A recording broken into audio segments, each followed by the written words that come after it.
Hello, hello, hello. Good morning, good morning, good morning.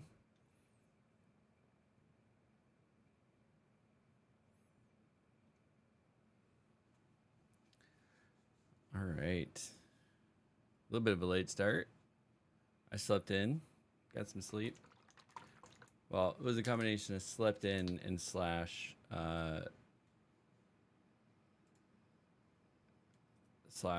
stayed up too late, and then slept in because of that.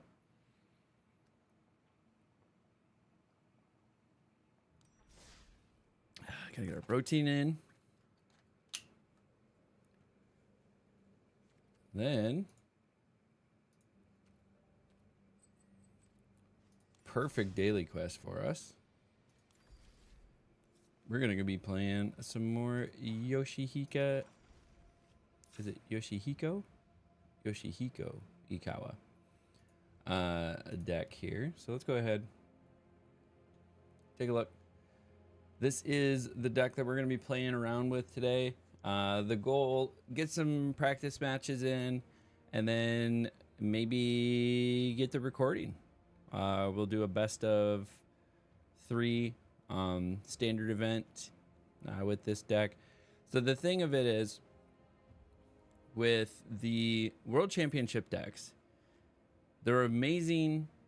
1, against the playfield that was at the World Championships, but then 2, they've had some time to be refined a little bit. So we're seeing some small changes here to these decks over the time they've made them a little bit better. But all that being said, let's go ahead, get some games in, get some practice. It's like, where's my sound? It's right here. We want to change the deck. Find match. Ranked. Best of 3. Yoshihiko's. Alright. So we're going to do some practice matches before we do a standard event. Get nice and comfortable with it. Figure out all the lines. Should be good though.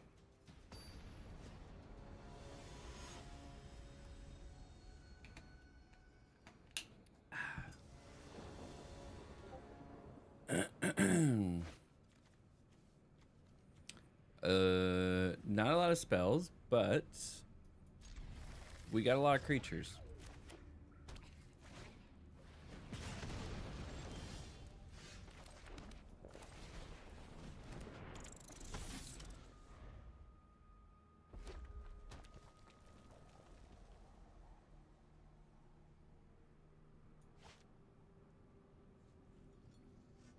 So they're playing the Boros Burn deck.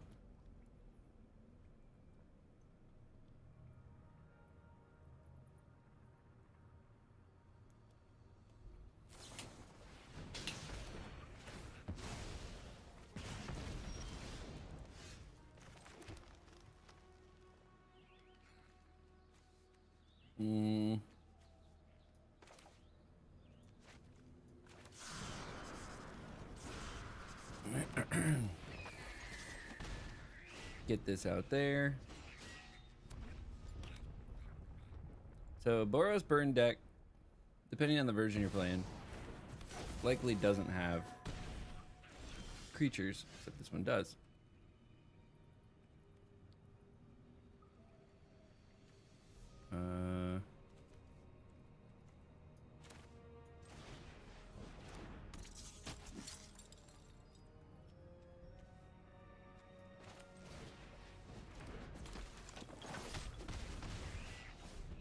Alright, get in there, get some damage.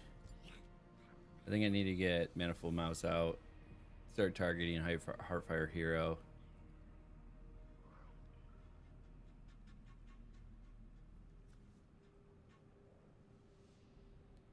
Two damage. Bargain, you have to sacrifice an artifact, enchantment, or token.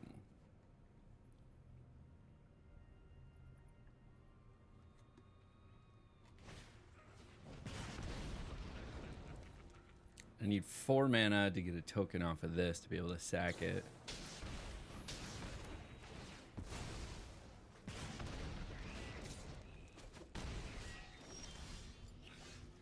Okay.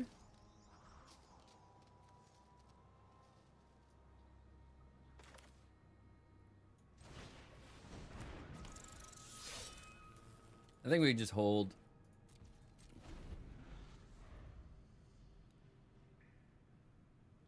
We gotta kill this nemesis. It's giving him too much.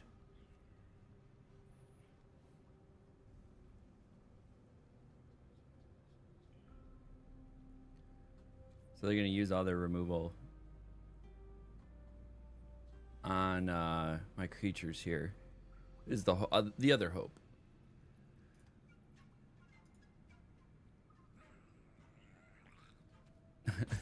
Thinking, nice. I should have said oops. That would be funny. Another screaming nemesis, eh?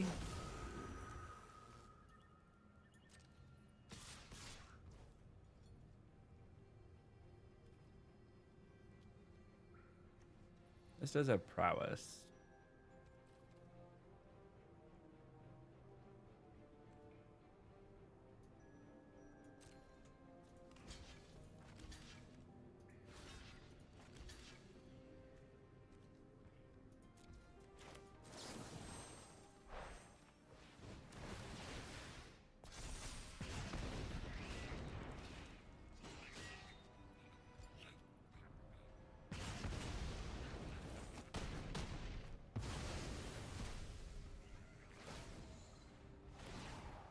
All right.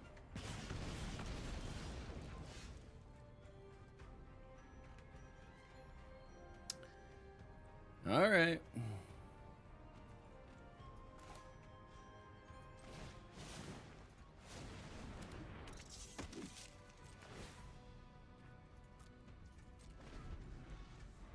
That was painful. That was a lot of damage taken. So if they have like a lightning bolt or something, like, there he goes.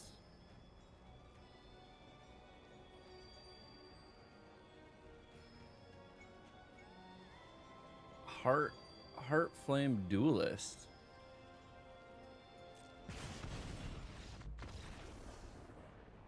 That's an interesting one. I need to write that down.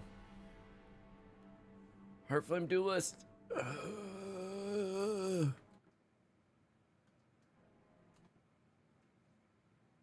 Notepad.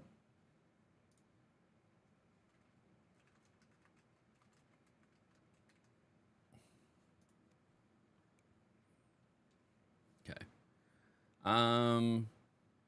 Some things here.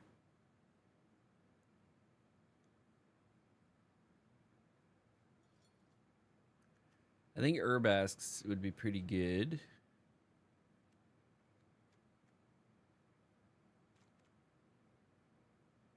I think Torch the Tower is kind of weak.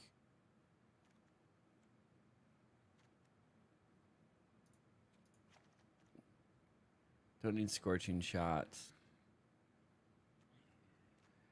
Snakeskin Veil is fine. I just need to create some oppression.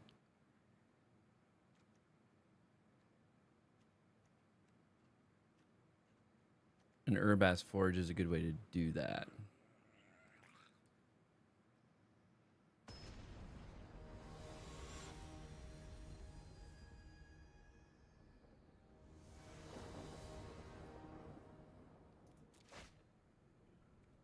Sure.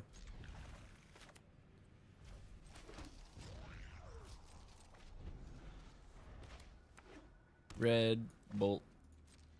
Oh.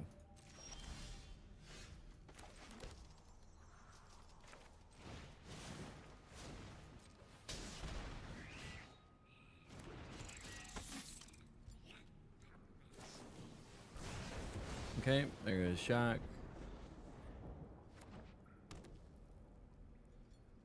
Let's get a third land. Third land drop. We need it. Give it.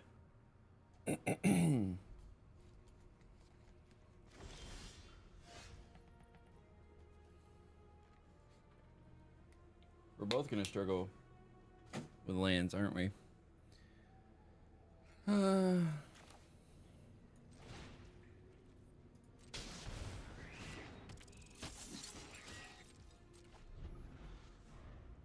Okay, so we can make this a +1/+1 by targeting it. And then it gets another +1/+1, so it'll be a 3. So if they attack it with a 2, we can save it with Monstrous Rage.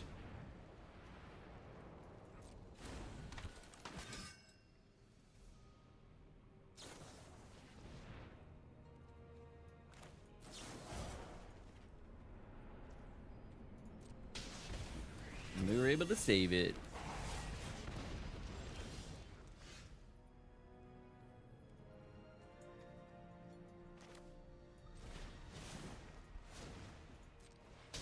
Yeah, buddy.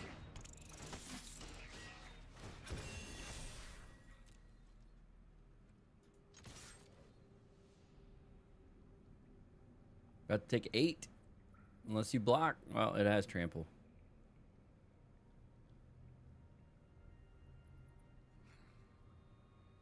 What do you have in your hand? You don't have any mana. There you go.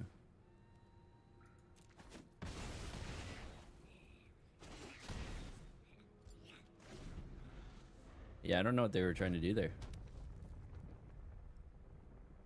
And they got a 4th land, which is unfortunate. Good game. Got the mice out. I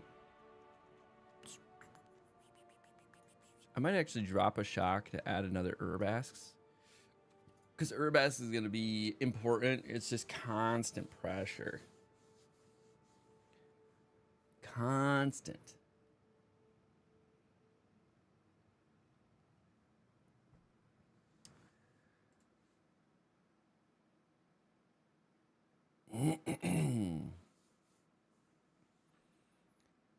Good old early morning phlegm.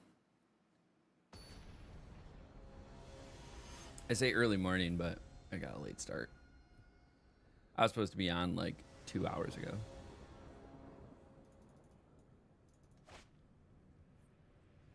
Sure.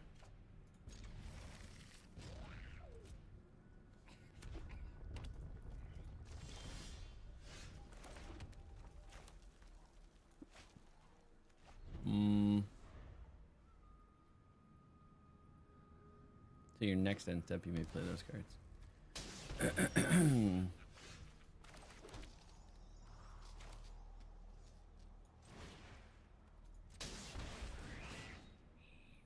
Innkeeper's Talent.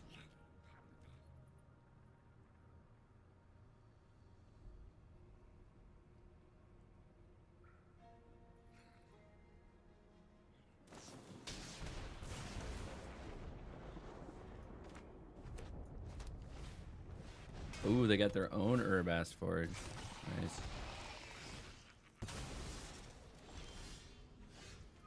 Hey, got a 3rd land.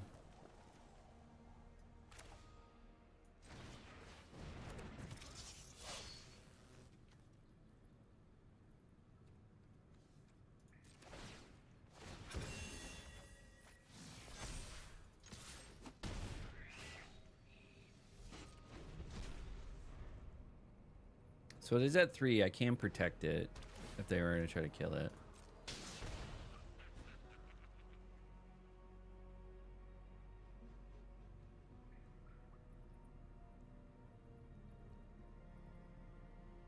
With the Snakeskin Veil. It puts a 1/1 counter on it. Resolve. Take 2.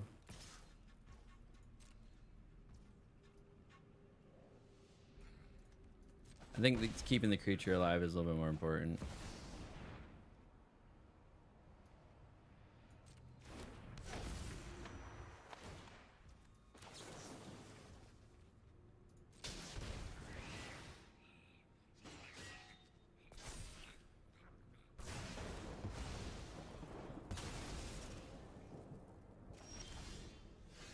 Hey, got a 4th land.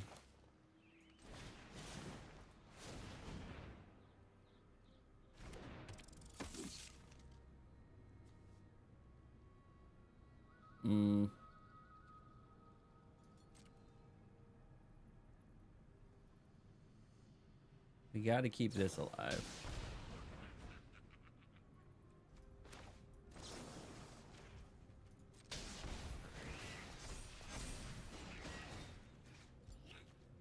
Double strike.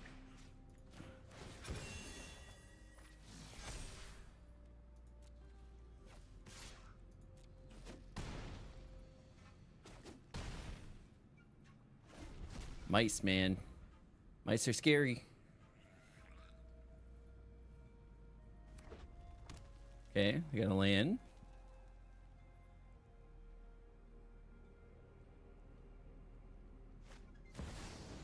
Alright, alright, alright.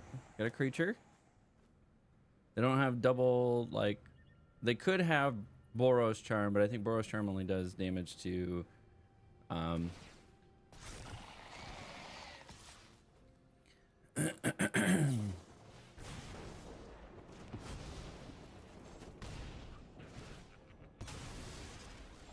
Okay, well there's the bolt.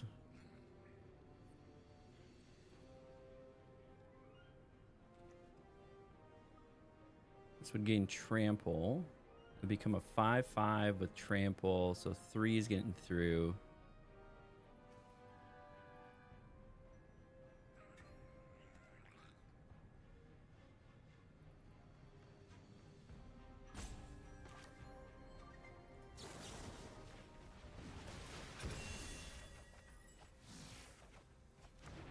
Okay, we get an Urabask's Forge.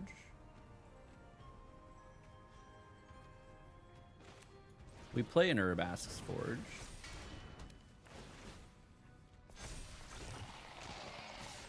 And there we go. We got it. I do enjoy a good Gruul deck.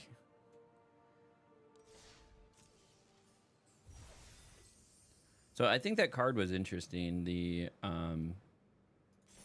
so we have a Boros burn deck going, and then what was that card? I gotta look up that card again. Heartflame Duelist.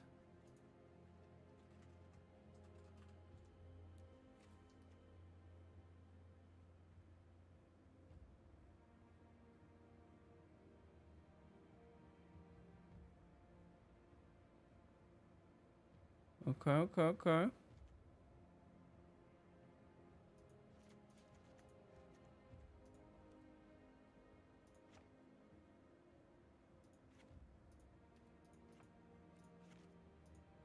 Heartflame Duelist would work really well in this deck. Wrong one. So this is my Boros energy, or not my Boros energy, but my Boros deck.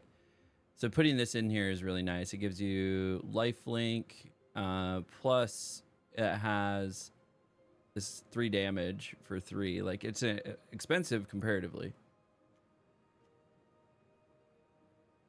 Boom.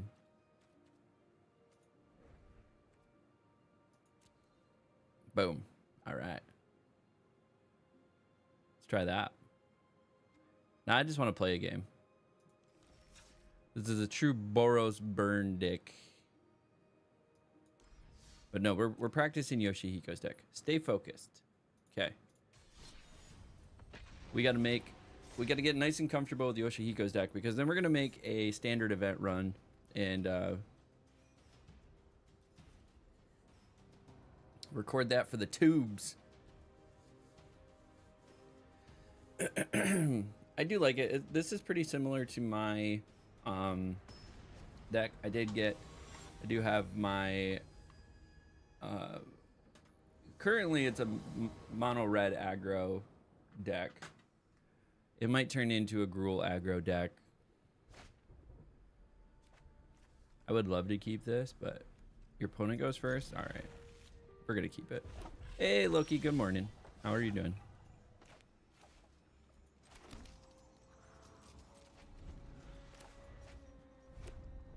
Well, it's morning for me. I don't know. I know I got a couple viewers that are not in the U.S. Case of Uneaten Feast. Whenever you create creature you control enters, you gain 1 life. To solve, you've gained 5 or more life this turn. Solved, sacrifice this case creature cards in your graveyard gain. You may cast this card from your graveyard until end of turn. Interesting.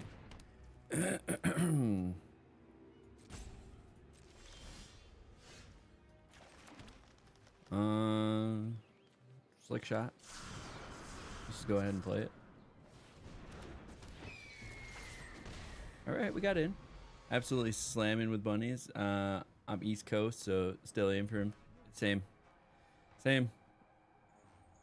Hashtag EST.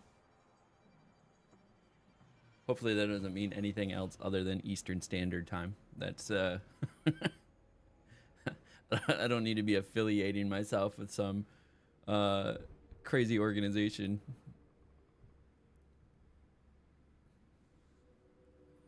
I'm literally just talking about the Eastern Time Zone, baby. Yeah, I'm fortunate enough to have live in the Eastern Time Zone but work Pacific Time, so I get these mornings to do the things that I want to do, like stream. I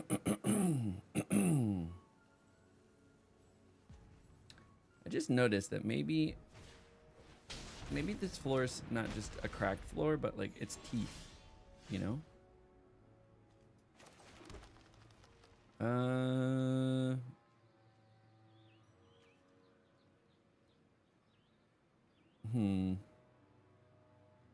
Can't kill it.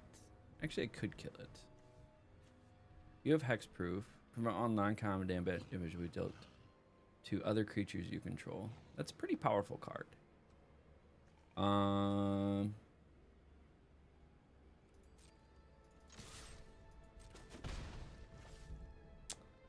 I think on their end step, I'm going to cast Questing Druid. The Boros list has been fun too. Yeah, you don't need to be on the spreadsheet crew already like I do. Yeah. It's funny because there's opportunity in my organization that might be coming around the corner to take on another role, which would be a national role. And even then, I think I'm going to request that my hours stay Pacific hours.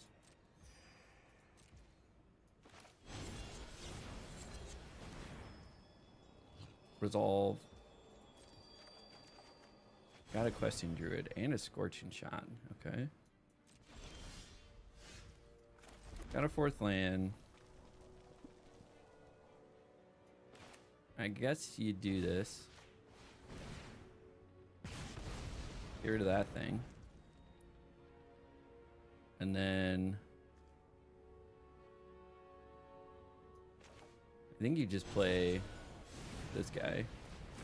I did that in wrong order, but managed to save the 2 cards. But yeah, I might request to still work Pacific hours so that I can keep the schedule.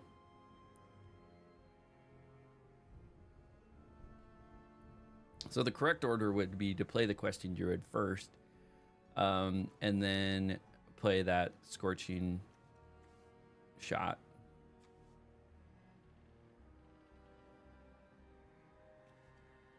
End step, if you attack this turn, create a 1/1 creature goblin token.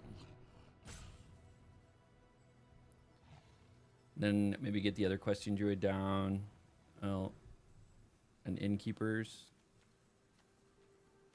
Innkeepers is just a human druid. No, it would be really cool if it was like human shapeshifter, and then it would count as a mouse. That would be OP. That would be awesome. Technically, a druid is a shapeshifter, right? So, like, you should be able to.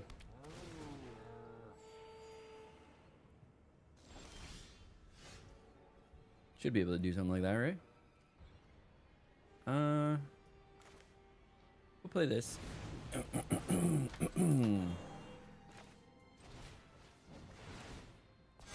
Another creature you control enters for 1. Yeah, this has got to die.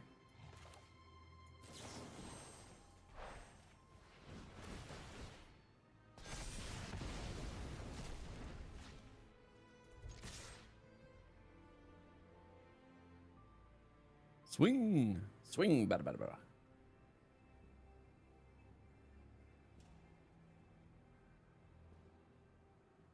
And then we can start Innkeeper's Talent. Well, actually, we could next turn we can Innkeeper's Talent and Manifold Mouse. So, Innkeeper's Talent can target Heartfire hero, giving that a +1/+1 counter. And then Manifold Mouse can give it double strike.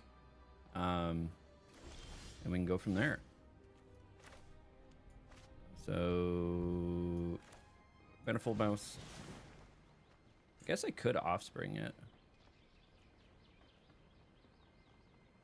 I should probably do that just in case they have removal.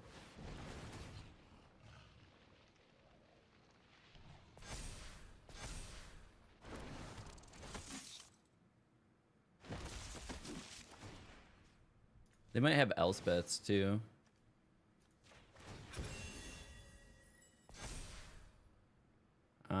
Double strike, trample.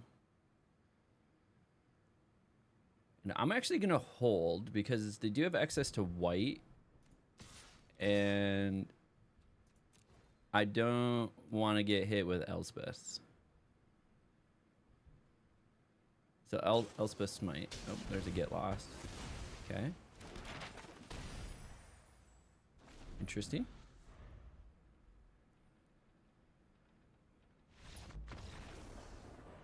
Solid. What would I change? Destroying enchantment would be nice because these things seem scary.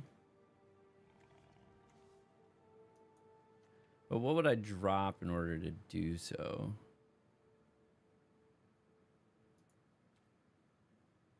Maybe drop the Scorching Shot.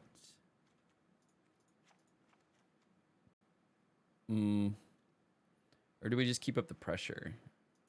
I really like keeping up pressure. Urbax is great.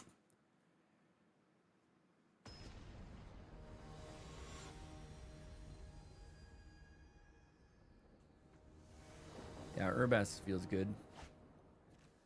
Boom. Opening hand too, buddy. Let's do it.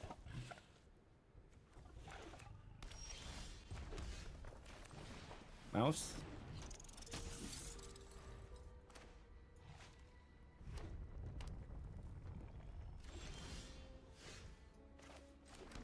Another mouse.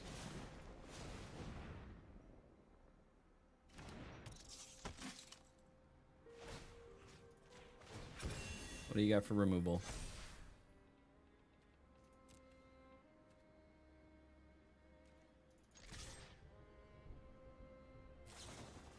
Oh, we got flash, but this has got double strike. Okay. Good call. Good call. Solid. We'll play this bad boy. And then this bad boy.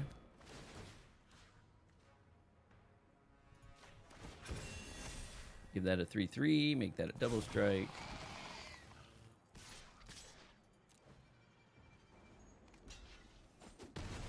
Okay. Now we got Urbasks out there cooking.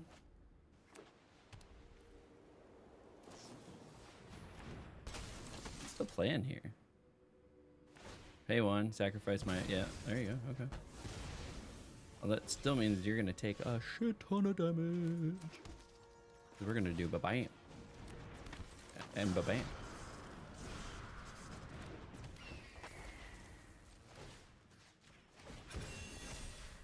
Double strike.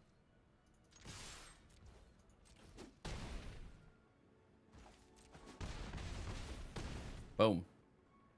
Sweet. Got it popping off over here.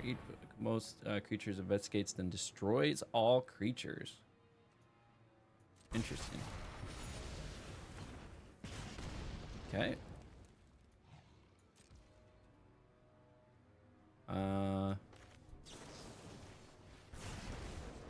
Do 2 damage to you real quick. Don't worry about it. Draw a card. Okay. Not helpful.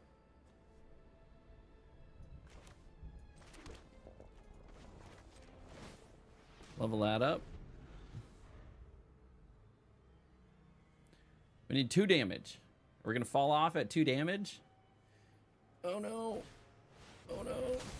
Oh no. It's not looking good.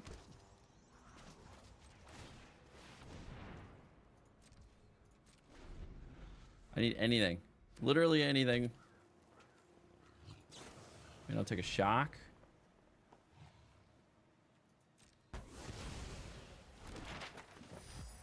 Okay, not helpful.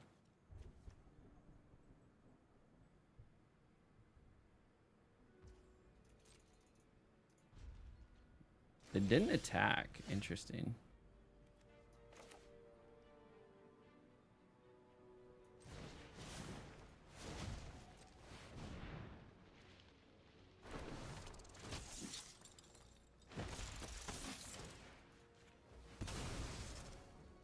Power through any lands I might have. All right.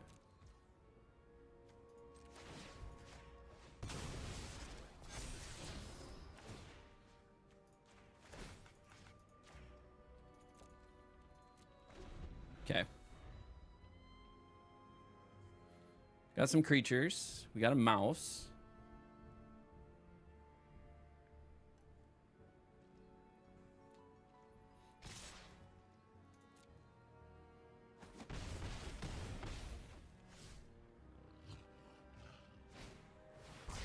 No, board wipe.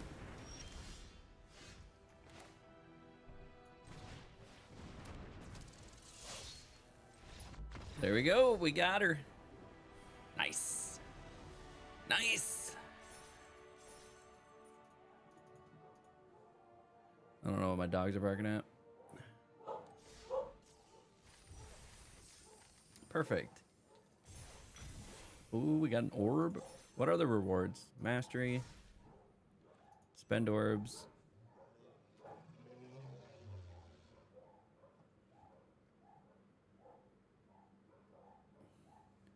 Oh yeah, they're like the planeswalkers. Somebody here? The dogs are going absolutely apeshit.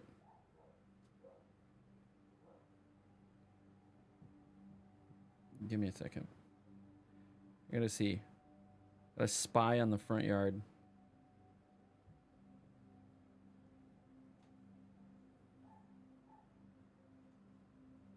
Oh, yep. There is somebody here. I mean, Chandra's is pretty cool. I like this one too. These two are pretty cool. Liliana's is alright. I do like Kaito. Like the card. Like I pretty much I love Kaito, but I don't know if I like this card back. This one's okay. It's just okay. I like these two for sure. The Chandra and Vivian. We got some packs. What do we get? Anything good? Alicia, who laughs at fate. Okay. Let's do a couple more. And then we should be able to do the... We could probably get the playthrough done. Starting to wake up a little bit.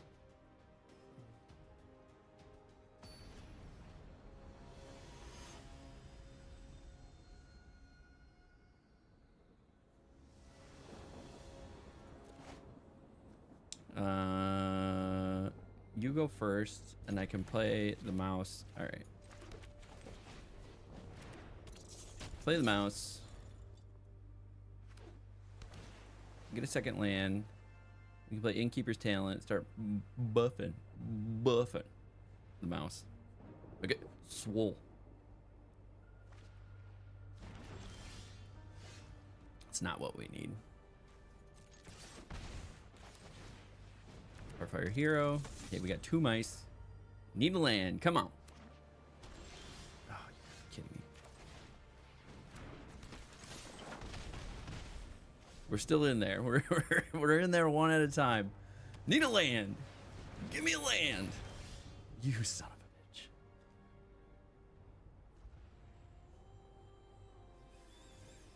I can't do anything.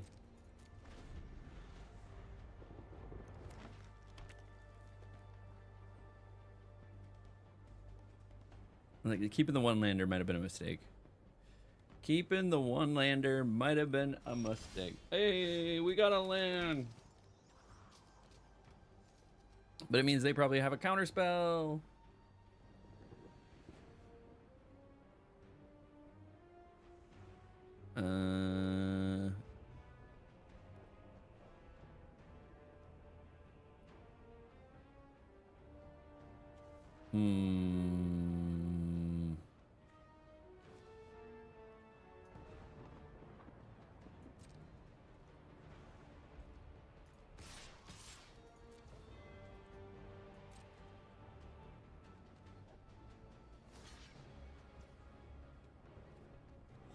Okay. I'll give it +1, +1, plus prowess. Make it a 3/4. It's not enough to kill it.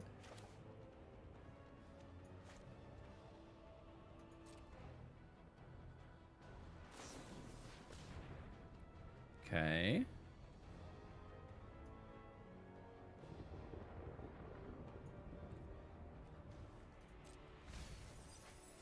Interesting.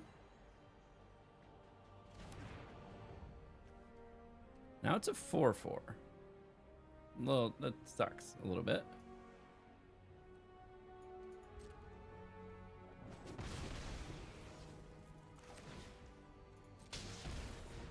Counterspell?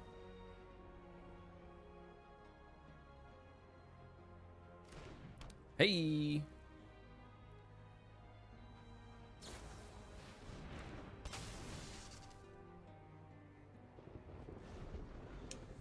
God, this card sucks.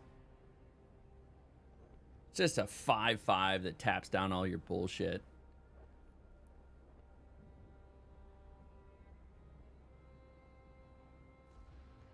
I think with that, I got to keep the Scorching Shot in there. Scorching Shot.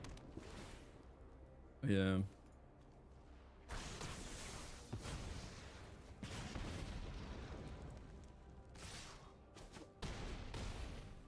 That's rough.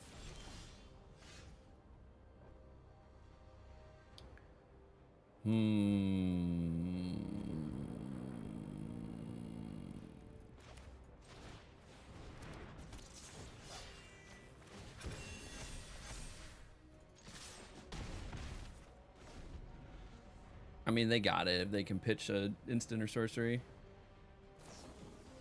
Yep. Boom. Got it. All right. This deck dismantles. So we could probably drop the shocks. I think we put in the paw patch. For the Haughty Jins, it's probably running Aberrant Oculuses as well. We'll keep the Scorching. We might trim, like...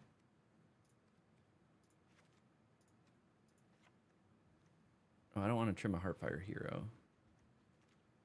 Where's the Heartfire Hero? But we can trim the other ones.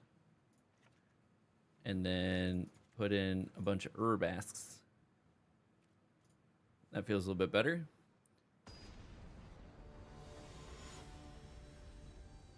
So we've got the paw patch for enchantments and for anything with flying. So Haughty Jins, I imagine they're playing an Aberrant Oculus.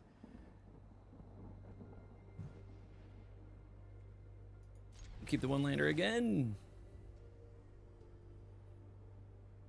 At least we can play like a couple things. Get in for one. Hopefully we get that second land. 36% chance. Hey, the gamble won.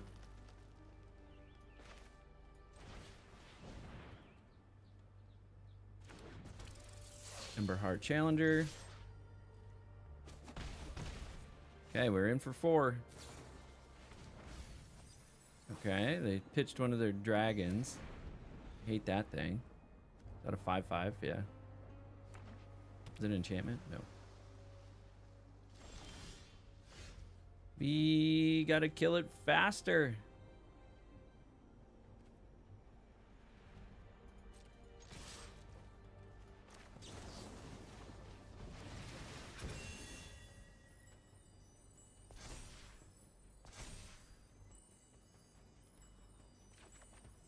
Okay, that's unfortunate. Hey.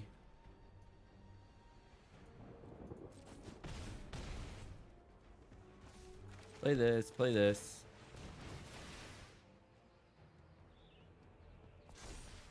Otherwise we lose it. I know, it's wasted prowess triggers, but... Okay, we got a negate out of him. Got a negate. Means we get to keep our removal. Bushwhack. Search your library for a basic, reveal it, put it in your hand. Okay.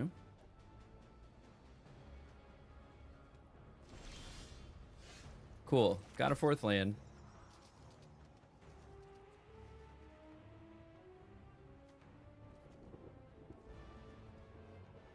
Draw a card.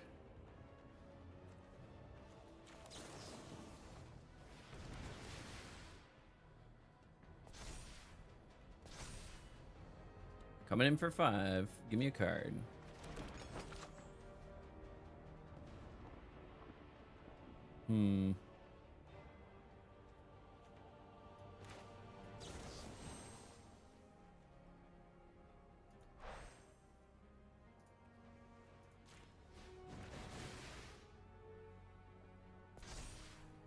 Getting 2 more out of this situation.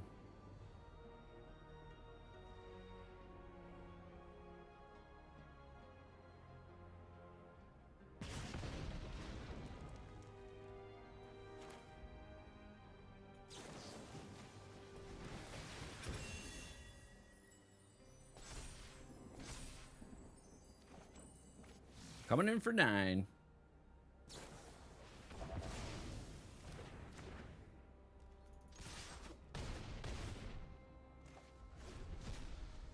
All right. We already got 3 on the board.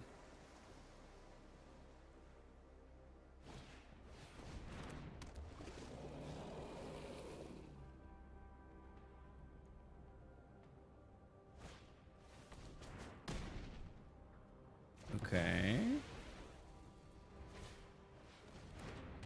We can just cast 2 of those, eh? That feels good.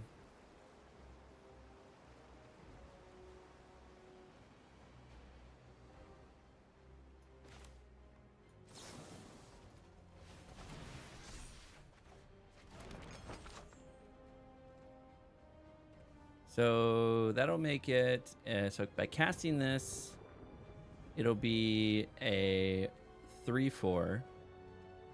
And then it gets a 1/1, so it's a 4/5. Plus it's a 2. So it's a 6/5. And it will kill one of those. And then this can only be...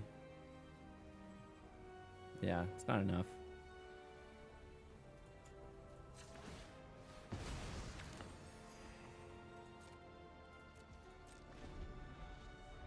It's unfortunate. What does this do? There's a lot of words on this. Put an oil counter on it. Sacrifice. Destroy each non-land permanent with mana value equal to the number of counters on it. Remove 10 oil counters from among permanents you control and sacrifice the filigree. It deals 10 damage to any target. Okay.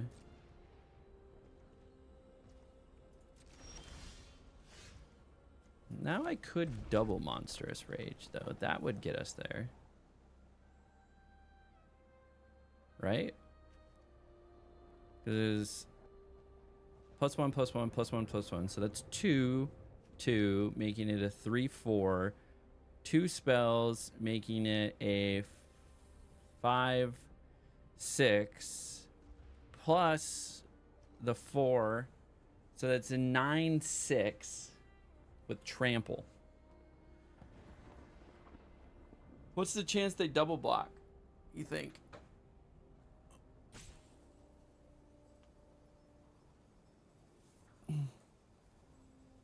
What's the chance they double block?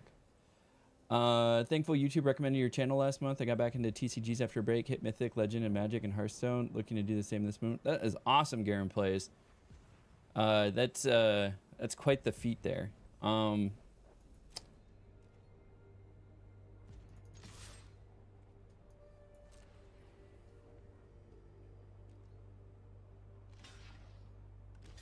Oh, you are gonna double block, you son of a bitch.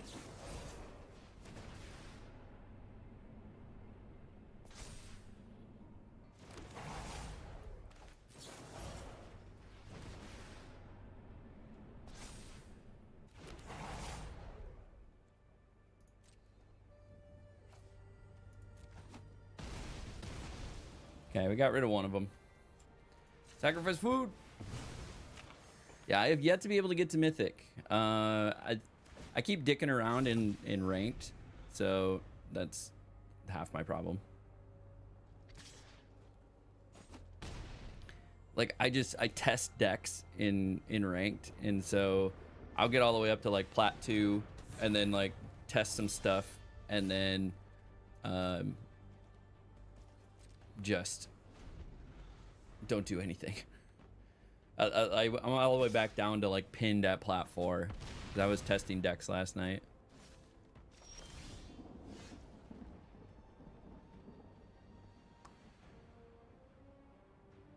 I mean, both of these have to go. Haughty Jin's the scarier one. Okay.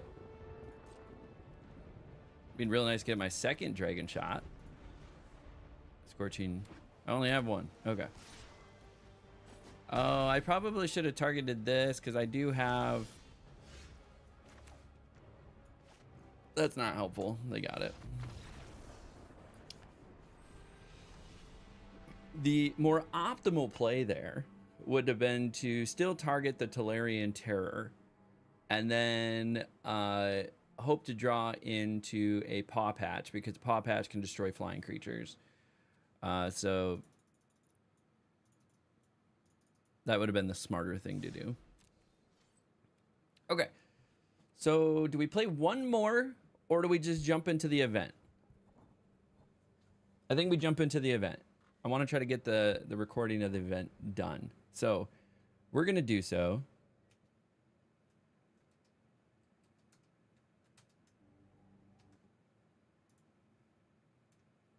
Let's go ahead and get this queued up. MTG World Championships.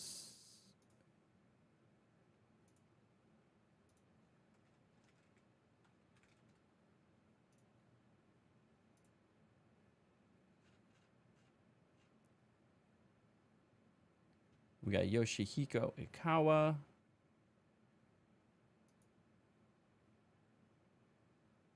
So we got that queued up, We're over here. So everybody hanging out in the live stream, I appreciate you. Thank you very much.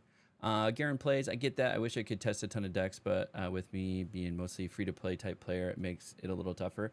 Yeah, it is hard. If you're a mythic level player, I would definitely encourage you to potentially look at like events. Events are good ways to make some gems. So I think there are 750 gem buy-in or a 5,000 or 6,000 gold buy-in, and you at 4 wins you get 100 gems back, and then actually I'll just show you. Let me show you. So if you go to play, go to events, and do like a standard or traditional standard event, which we're about to do, you can get, so it's 750 gem buy-in, 5,000 gold buy-in.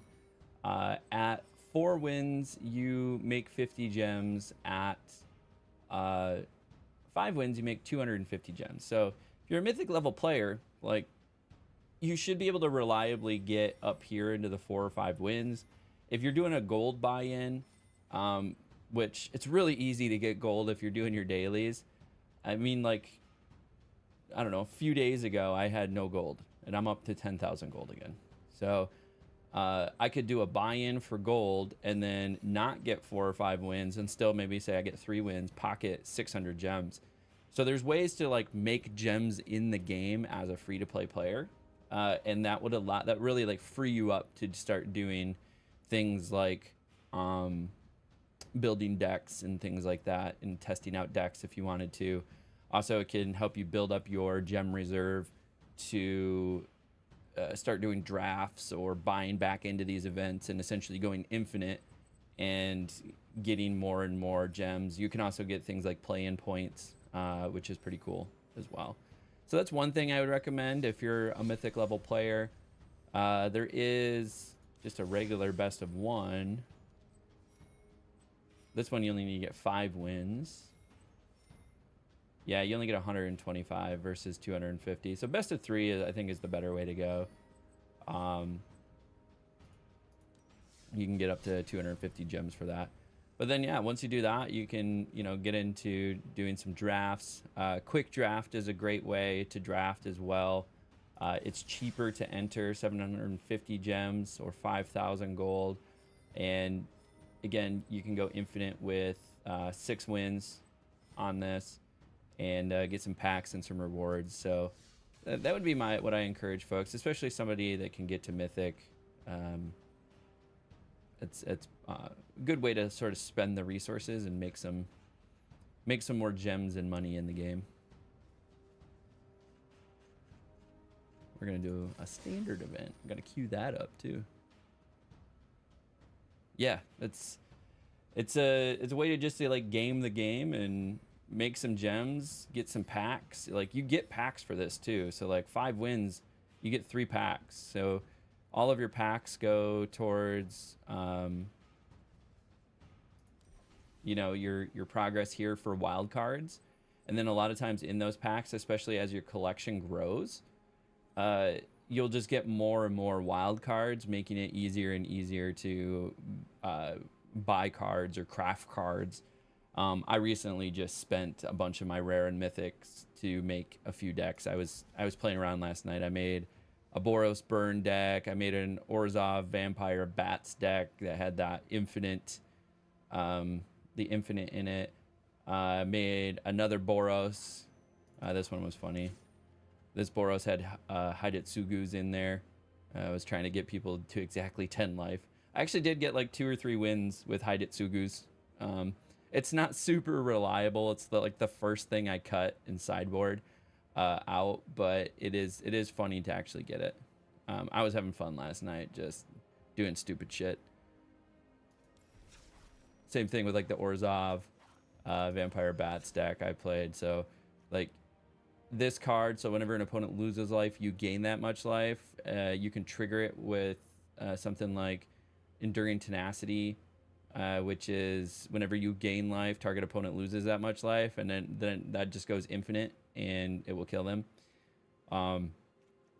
Then I just created like a bat synergy outside of that, so it has like a grindy bat matchup with like Zoraline, Starscape, and Deep Cavern Bats, as well as Lunar Convocation, and then just sort of like life gain along the way. So I was playing with this, but that's where I wasted all of my rares and mythics last night. I was playing around with that. So all that to be said, we're gonna do a traditional event. Let's queue that up. We got our web pages queued up, and then we're gonna start with the side cam. So anyways, everybody hanging out in chat, I appreciate you. Feel free to follow if you're on Twitch, like, subscribe, leave a comment if you're on YouTube. That actually helps push the live stream out to other people. Wild, I've been playing with Historic because it's been since like 2020, 21 since I was playing Arena like every day. So my decks and cards are a few years old. Yeah, Historic's not bad. So Historic, Timeless, not bad. Explorer is actually going to convert to full Pioneer here shortly. I don't know if they said before the end of the year or not, but it's going to be shortly. We'll have full Pioneer available in Arena. It's going to be like 90. They said 99.8% or something like that. There's just a few cards that they're missing. Anyways, I'm going to start the recording here. So everybody hanging out, I like to break the fourth wall. We do some YouTube recordings.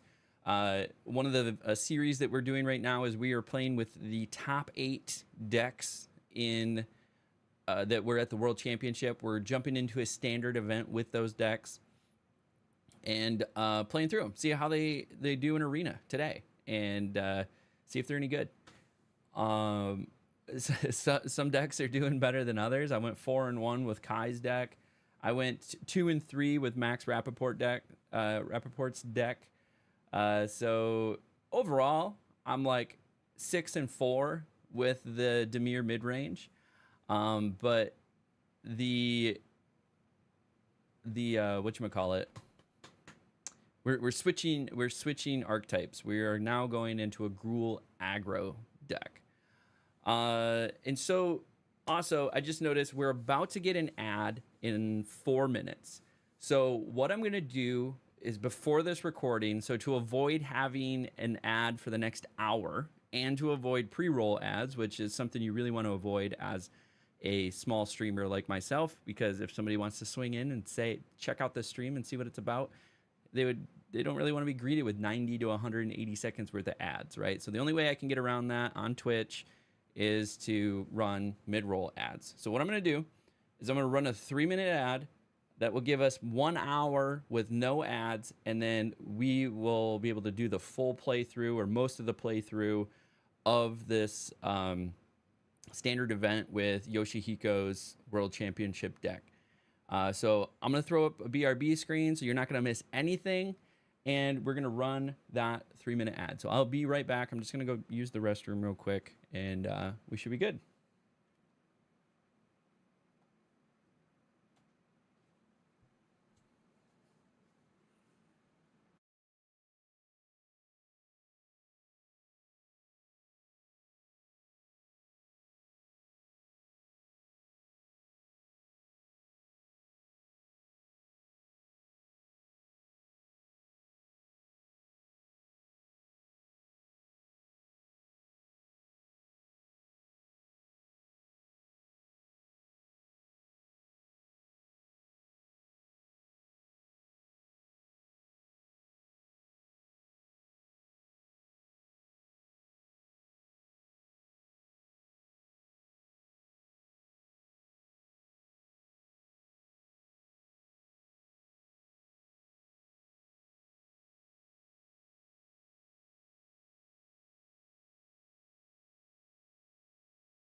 All right, we're back. Okay, let's do it. We're gonna jump right into the recording. Change the scene. Cool. Path to Pro, and also welcome. Welcome. What is it? I'm guessing 6 are on. Bar on. 6 are on. I don't know. I don't know how to say that name, but welcome. I appreciate you. Thank you for hanging out. Yes, Path to Pro. I declared this summer, 2024, that I want to try to qualify for the Magic the Gathering Pro Tour in the next 5 years. So already making some progress. I've got a double invite for the regional championships going on in February and March of next year.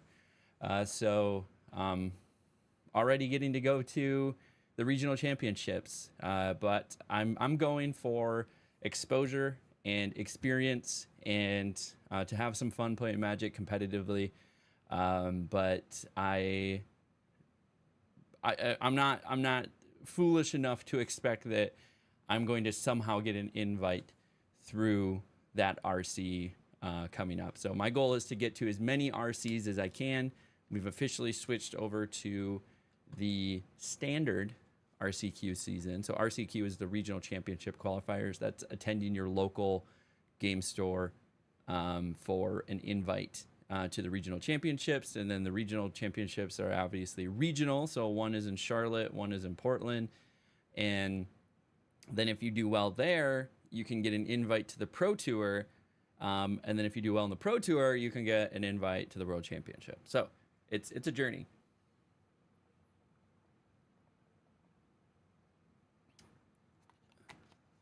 MTG Pop Boros, fist bump to you. Today's storm count. Interesting. Oh, hey, shout out to the subscription. Thank you very much. I appreciate that. I don't really push subscriptions on the channel, but every subscription helps. Anything that you guys invest into me, into the channel, goes right back into Magic the Gathering. Probably buying this cardboard that you see here. So this is my first standard deck I've ever owned. And I'm going currently with mono red aggro. It's actually really close to, it is Quinn Tonoli's deck that he took 4th in the World Championships with. I'm going to make some tweaks to it and probably make it a Gruul aggro deck. But yeah, that's where all of your support and investment goes. It goes into things like being able to compete in tournaments, buying gems for the store to do events, as well as equipment and things like that. I actually just got a new little camera to do better footage when I attend events and do my vlogs and everything. So big shout out to 6R None Bar on Baron? Maybe it's Baron. Is it Baron? I don't know. Huge shout out to you. Appreciate you supporting the channel with that subscription. Thank you very much.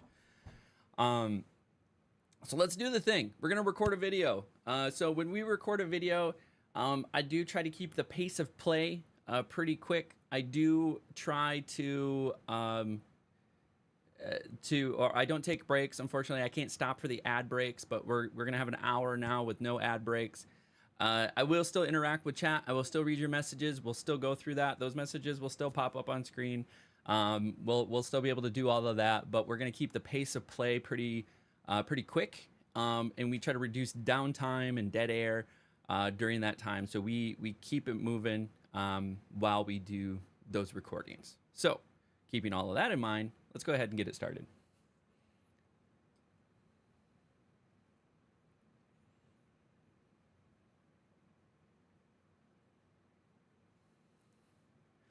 What's up, everybody, and welcome to another World Championship deck playthrough. We're taking all of the top 8 World Championship decks, and we're seeing how do they compete in Arena today. So we're doing Arena standard events, which are a best of 3, 5 rounds. You buy in with gems, you get some rewards. But let's go ahead and take a look at who we're going to be playing with today. And we're going to be playing with Yoshihiko Ikawa. So Yoshihiko Ikawa, he got 6th place, taking home a cool $20,000. Not bad for a weekend of play in Magic the Gathering. But I know Yoshihiko has been around for a while. He was playing a Gruul Prowess deck, which is really fun. I'm a big fan of the aggro prowess decks out there.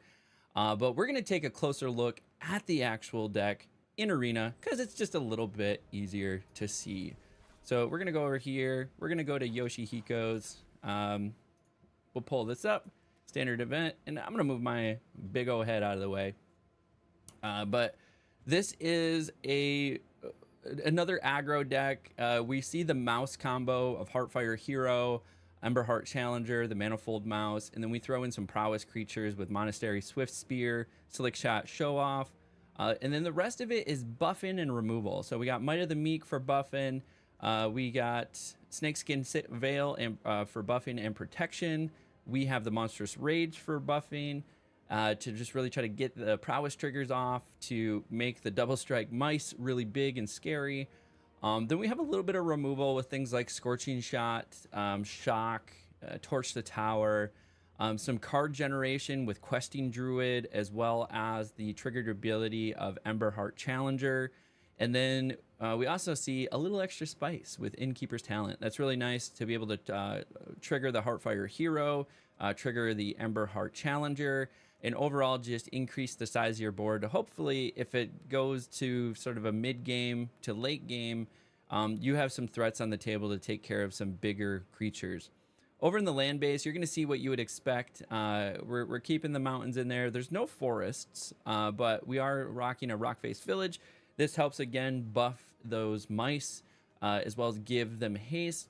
Then you're going to see your dual lands in standard, so your the 2 or less lands, the Carplusion, which are the damage lands, and then you have your Restless Ridgeline, which gives you another creature, and then your other Thornspire, which is comes in as red and then can be green if you control a mountain or forest. Over in the sideboard, though, a little bit more removal with Torch the Tower and Obliterating Bolt.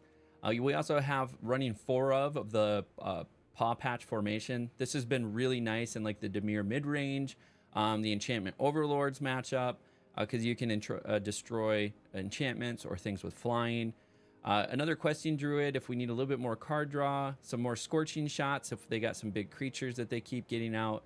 And then one of my personal favorites is the Urabrask Forge. Sometimes you just need gas, and if this is just gas because it's oppressive. It gets bigger every turn. It's an artifact, so it's a little bit harder to remove.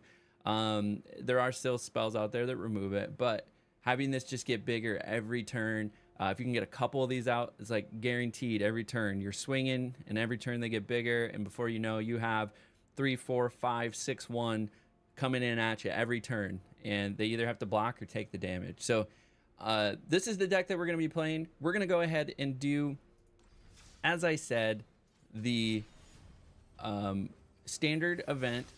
So we're gonna buy into this. This is pretty cool. If we get the 5 wins, we get some play-in points. We can go infinite at 4 wins. We're just shy of infinite at 3 wins, and then hopefully we're trying to avoid the 1 or 2 win category. But we're just gonna see how it goes. I bet you if you grind these out, you can get 5 wins with any of these decks. These are really good decks. Sometimes you see some jank out there that you can't get around. But all that to be said, it's still fun. It's a good way to put a little money on it, if you will, and see what happens. So we're actually going to buy in with gold. So it's going to be pure profit for us. So let's go ahead and select Yoshihiko Ikawa's deck and submit the deck. Pay attention to the warning. Let's go ahead and hit that play button. We're gonna switch back over here. We're gonna keep a running scoreboard of how we're doing along the way. And hi YouTube. Yep, you're on the recording, bud. All right, play first. Okay, good mana base. We got a little bit of good little course of action. We do get to go first though. So Copperlawn Gorge, Heartfire Hero. Hopefully it's not black and then cut down. That's what we're really trying to avoid. Okay. Still not that great. I think there's some... Yep, there we go. I was like, yeah, there's got to be something. But we now get the good old slick shot show off. Swing with that. Let's get some wins. Also, FYI, Garen plays and are the same person. I just knew I had a Prime sub on Twitch. Awesome, awesome. Okay, Garen, that's what that is.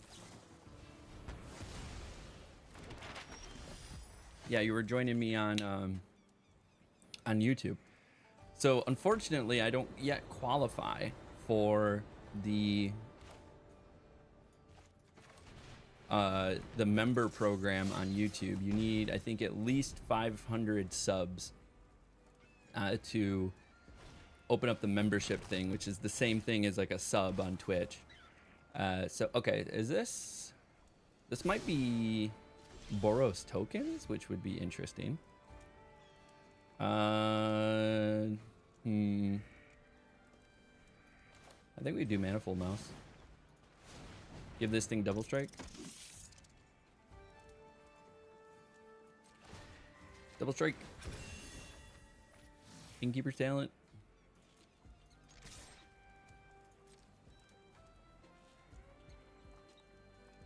Are they gonna block? Oh, they will block. Nice. So, mono white tokens is actually kind of scary.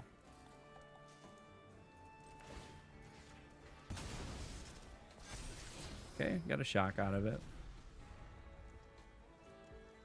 I'm a little sad I lost an Innkeeper's talent, but we have one in hand, so it's not too bad. Okay, okay, okay. I don't know what they're running. I think some enchantment destruction is going to be important. Yeah, they're probably going to have that.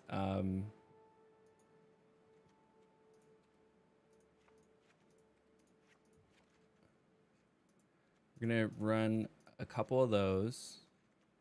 And then I'm going to drop a Monastery Swift Spear, an Ember Heart Challenger, a Manifold Mouse, and put in some Arabasks. Keep that pressure up on them. Because they're going to have a lot of like destroy creatures. That's like the big counter to aggro decks. So if I can reliably generate creatures every turn, then it's pretty good. But yeah, I can't wait till I can get to 500 subs on YouTube. That'd be cool. At least open up memberships there. And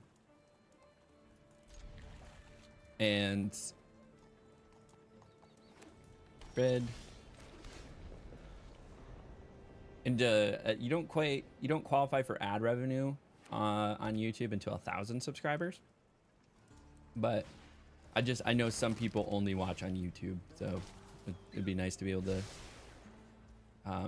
give them an avenue to support if they choose to. Okay, I think we just put the Innkeeper's talent out there. See if we can draw some like Get Lost or something like that.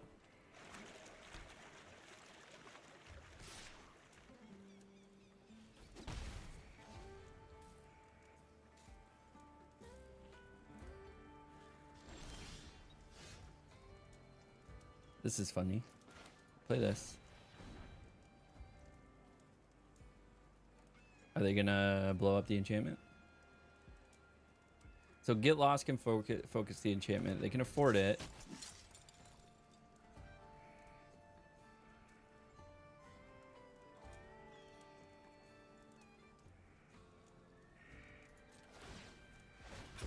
Okay, get the 1/1 counter.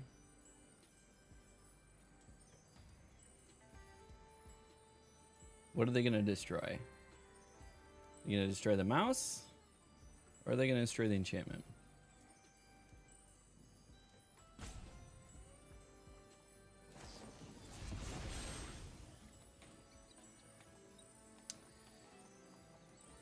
Okay, so I can't get this out of range. This will give it a +1/+1 counter. They bargained it for 3.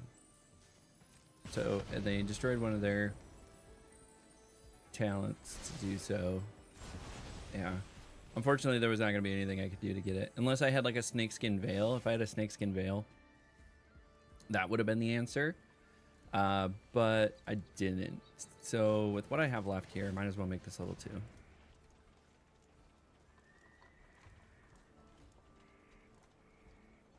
There was nothing else I could cast.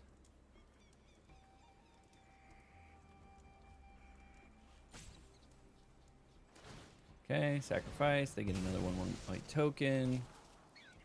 They get to scry 1. They're keeping it on top, which is always scary. Okay, another white. What is this? Creatures your opponent control enter tapped. Whenever a creature your opponent controls enters, you gain a life. Okay.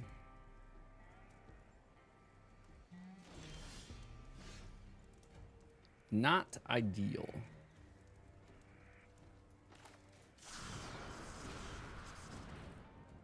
Get the slick shot show off here.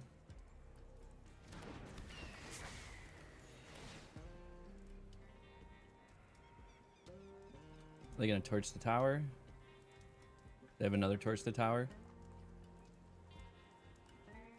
Or like a get lost?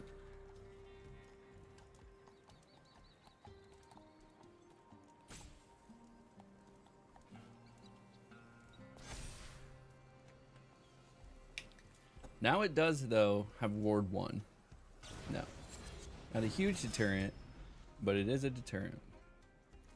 Also, this having my shit come in sideways really does slow me down.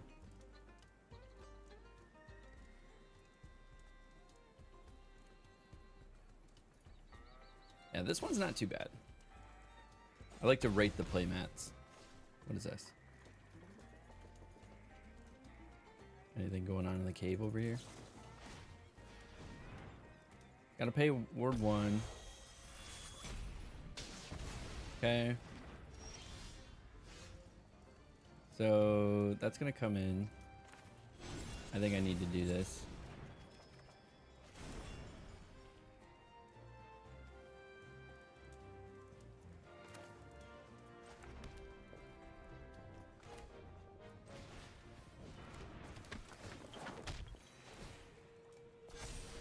Okay. I got a third land, which was unfortunate. There was my fourth land in there.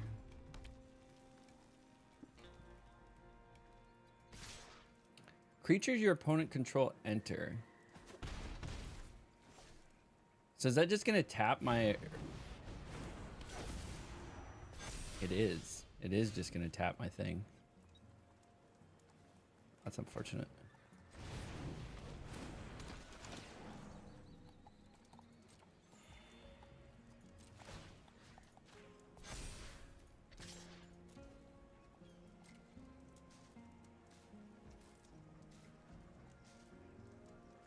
Nothing?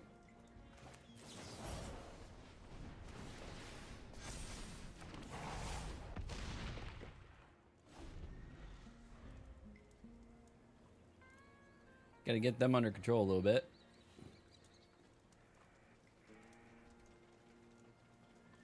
Yeah, that's unfortunate. This card's crazy.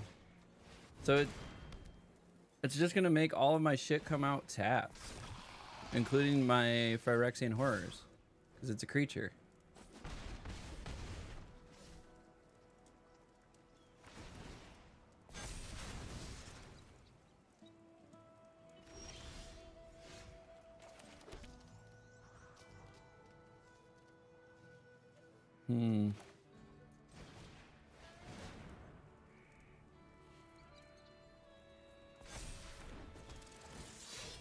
Gain a life, resolve.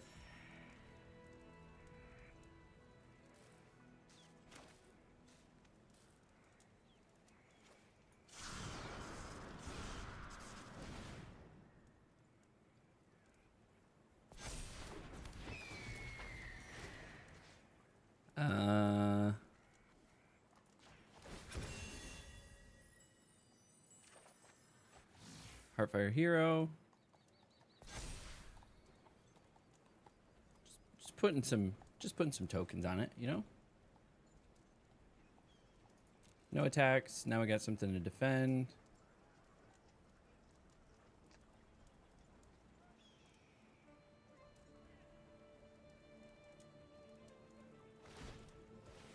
Sacrifice a token, draw a card. Interesting.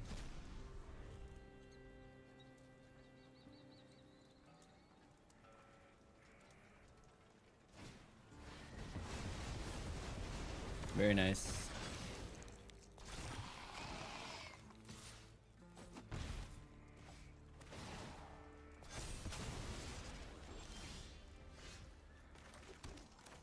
Yeah, Urbrask isn't going to do anything. Yep.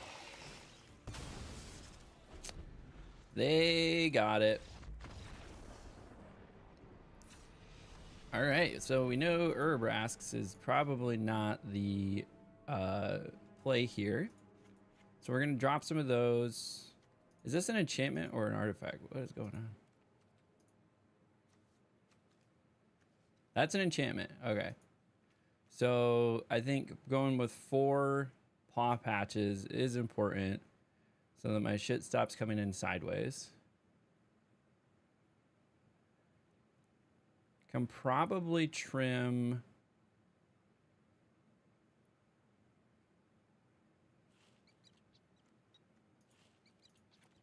Yeah, we can throw in an Urbasks. I think that's good.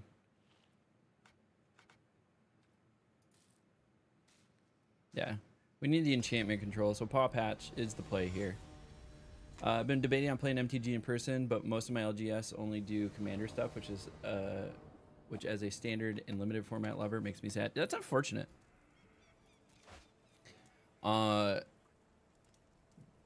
a place where you can play like the pre-release and do like a draft and tournaments is really nice. Like, I'm fortunate enough in my area that there's basically an RCQ every weekend through the RCQ season. So starting next weekend. Okay. Yep. That's fine. That's gonna come in. Oh, I left Scorching Shot in there. I should have got rid of that.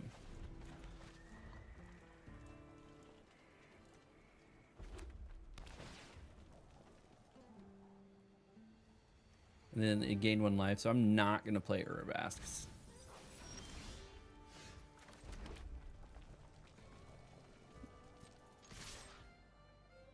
They have an Elspeth's.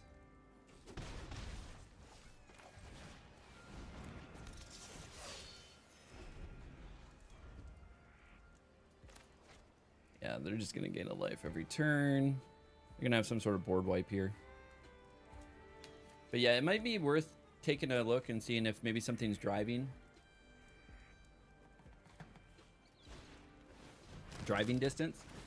So there is a website called spicerack.gg, I'm pretty sure. Just search for Spice Rack Magic the Gathering. And you can see your tournaments. You can set your range that you're willing to drive.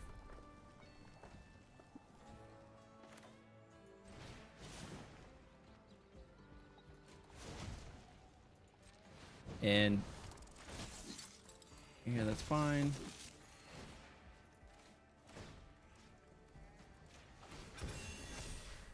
Double strike, trample.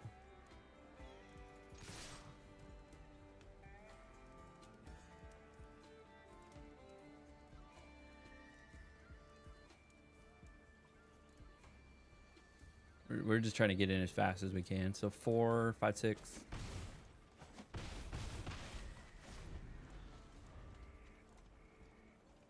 Now, I know they do have Sunfall. But yeah, so go to a website like Spice Rack. You can even go to the, just search MTG Event Finder, and that will go to the first party website from Wizards of the Coast, and it'll show all the events as well. It's just a little harder to navigate, but you can set the distance you're willing to drive. So if I set a 50-mile radius, so it's like a 45-minute drive, then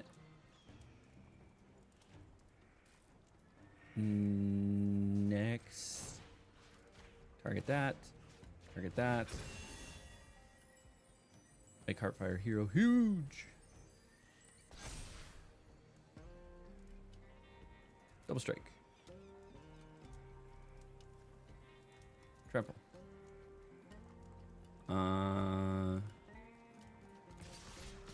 We're gonna swing with all of these. Then you can maybe find an event that's maybe not as close, but you can still find something like a draft event or something like that.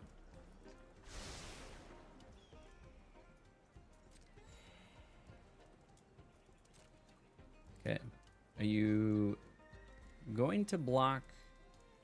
They don't block the Heartfire Hero. So one smart thing they could do is they could double block the Manifold Mouse and then get rid of one of my triggers, like the Double Strike and Trample triggers. But then that means they're gonna take 6, 8, 9, and then I'm gonna put this on there, 10, 11. Yep.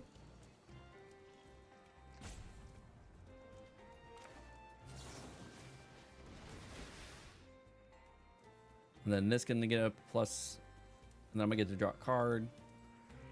So I'm still in range of Elspeth's. So if they have Elspeth Smite, yep, there it is.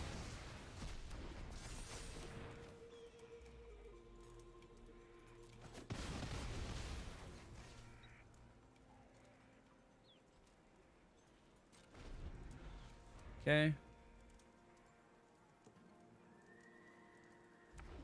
Had the Elspeths. Surveil. That's a good idea. I'm in Florida native and live about an hour away from Tampa and Orlando. That's gonna be something somewhere. Yeah, you should have something somewhere. I would definitely look into it. They're just killing all my stuff.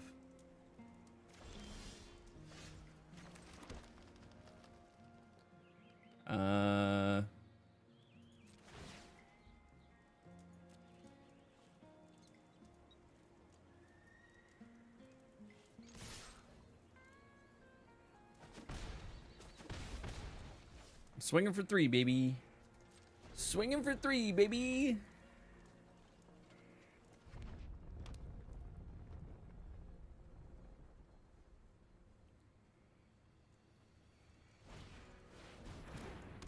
Really could use one of my paw patches right now. Paw patch into Urabrasks would be fantastic. 8% chance. My luck, I'm gonna get a land. Just a completely unplayable right now.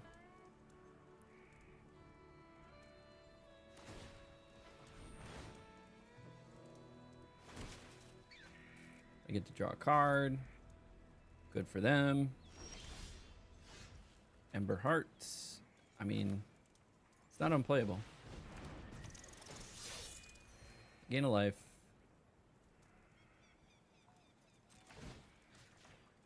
Double strike.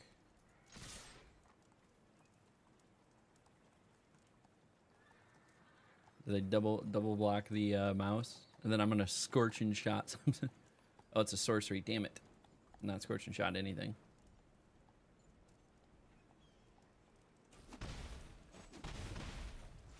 Okay. All right.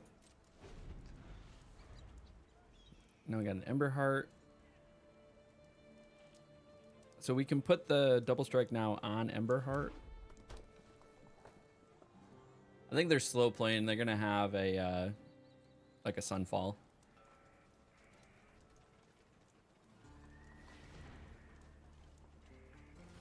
Okay. Interesting. And Urabrasks. Gotcha. So they're, at the very least, they're not doing Sunfall this turn.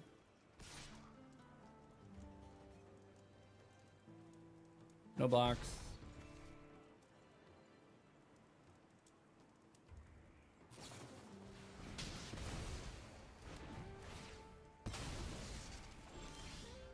Might of the Meek.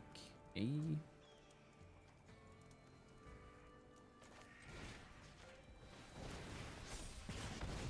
Screw that thing. We have a mouse. Get to draw a card. It's a forest.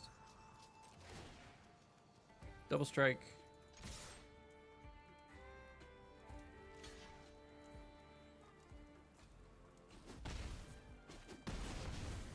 Okay, still took 4.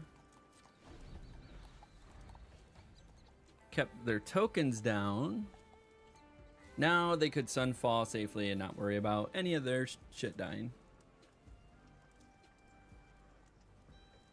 But yeah, I know some LGSs started with RCQs as early as like last weekend.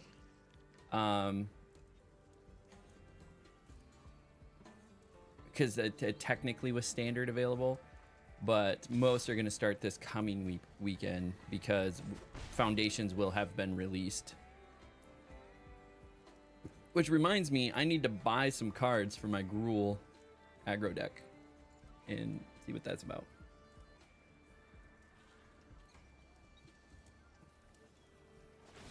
Okay, sacrifice token, get some card draw.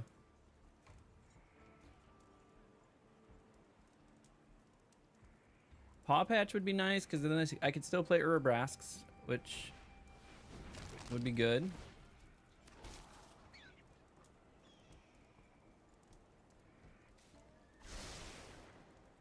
Oh, they're fishing and I'm drawing nothing. Come on.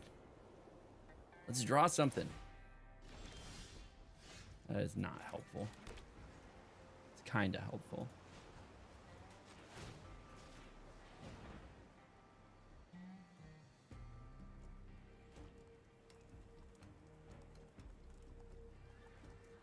I mean, it makes it a 2-1 with double strike. All right. Burn a torch the tower on it. And then an Elspeth's. Elspeth's. Elspeth. Elspeth's. Oh, no. Okay. We got in. We got in for 1, baby. Well, they're going to get 3 health. They're going to crack their carrot cake. This is killing me. And they're so slow, too. It's just driving me nuts.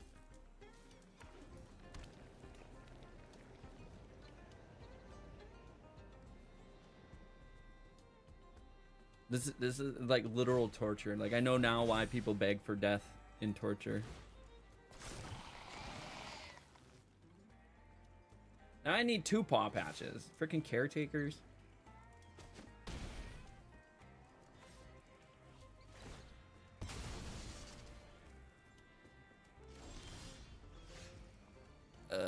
Gross. Card draw. 2 paw patches. Not a single one.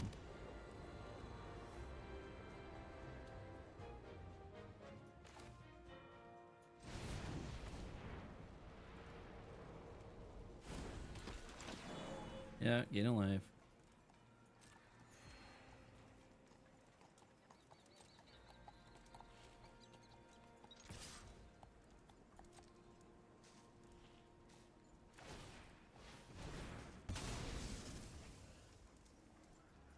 Resolve. They're gonna double block.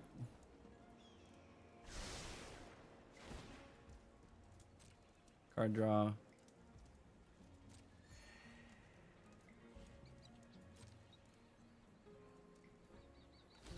Yep. Well, now I gotta kill one just to kill one.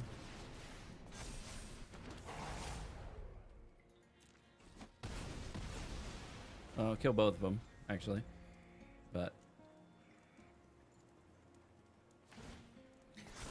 I needed 2 paw patches is what I needed.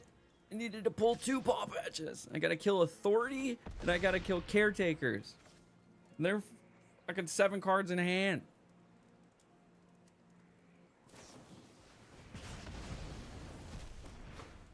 Some bullshit. Boros tokens does seem fun though.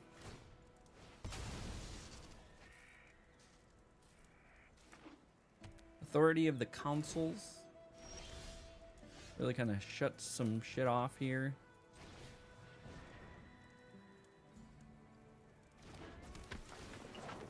Yep. It's a creature, so it doesn't matter. It's gonna come in tapped. Nothing matters in this world. This card is so OP against aggro decks. It's crazy. It's crazy.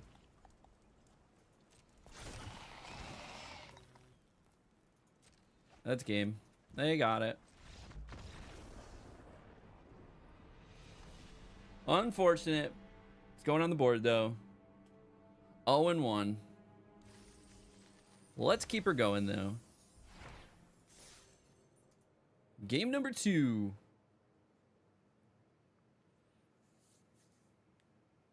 Keep cooking. Keep cooking.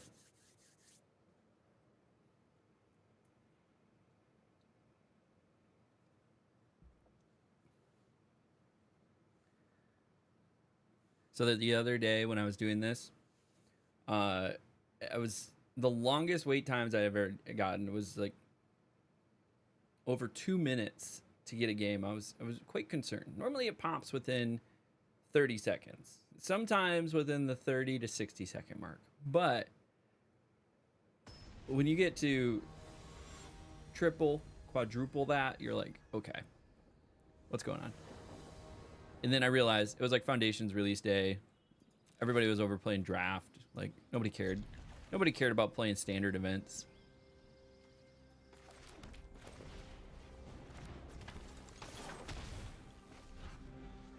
Ooh. Fun card back. I thought about buying these card backs, but I'm like, I don't need to spend that money. Burst Lightning.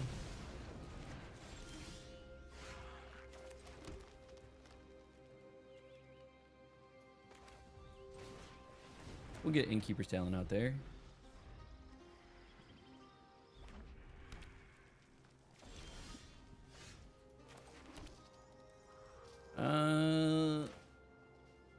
Oh, it's my next end step, eh?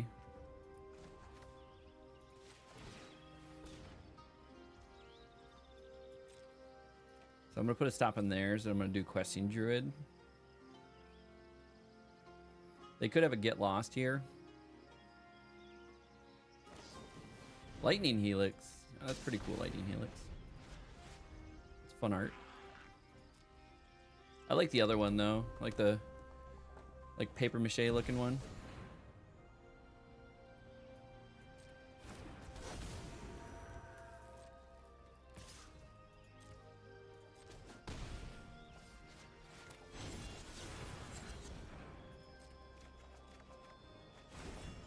Okay. Play a land for turn.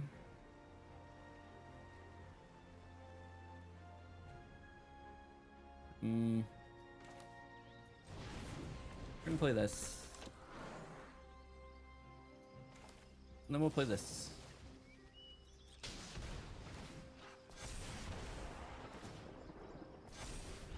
Alright, now we got a 3/3.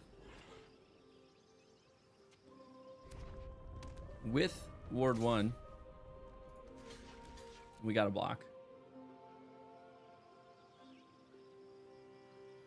So they could have... Okay. This can only be used to cast creatures. And then it's going to do 3 damage to me. Ah, that's annoying.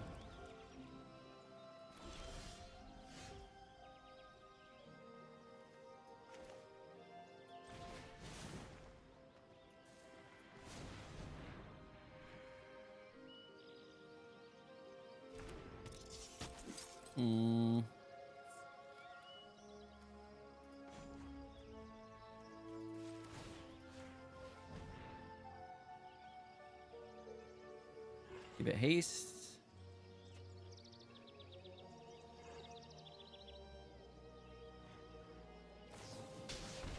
Lightning Helix.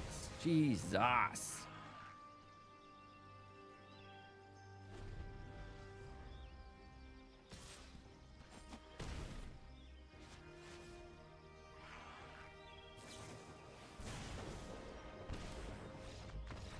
Insane.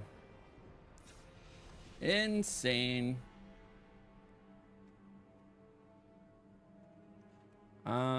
Drop these, grab these. Keep. So drop 2 shocks as well. Keep the scorching shot.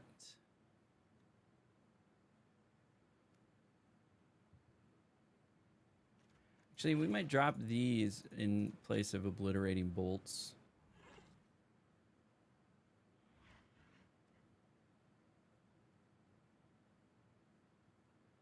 This is also a sorcery. That's fine. Yeah. The almighty Babinski. Look, you got my that's my pog face. That was so old. It was so long ago. I think I was playing The Last of Us on stream, and I like turned a corner or something and got completely blown in half, and I was like, oh. And somebody clipped it and did a little Photoshop on it and made my own pog face, which was pretty funny. All right, so we do have some removal now, especially if it's Screaming Nemesis, which is a pain in the ass.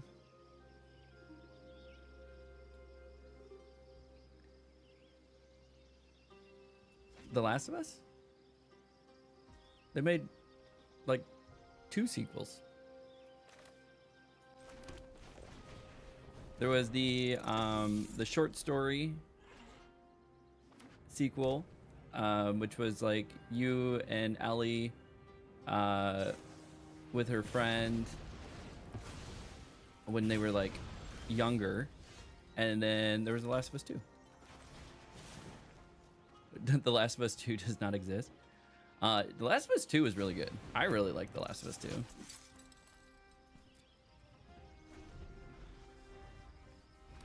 I thought they improved on a lot of the mechanics. Like, my only complaint about The Last of Us 2 was the they didn't have multiplayer, and I was a huge fan of The Last of Us multiplayer. I really liked that whole like behind cover, like building bombs and building little like building your daggers, building like your bandages and stuff like that. And then you had different rounds, and your weapons could get progressively better. So like I really did like that.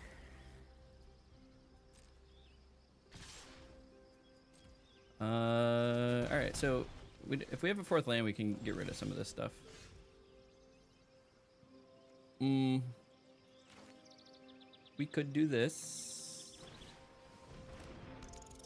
I think we obliterating bolt that though. Get rid of that.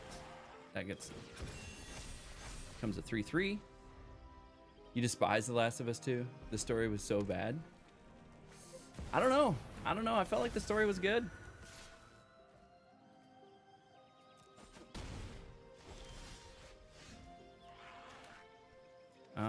Yeah, we're gonna get rid of. Oh no, actually, we're not gonna get rid of that.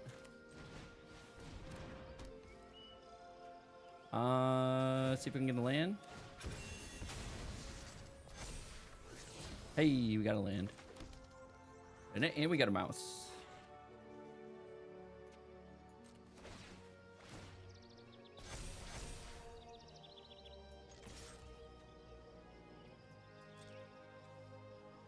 Get a block here and gain trample.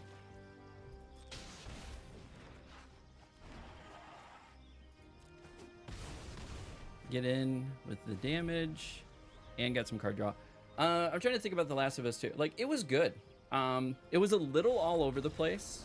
I'll admit that. Like, you had to follow what, 3-4 characters.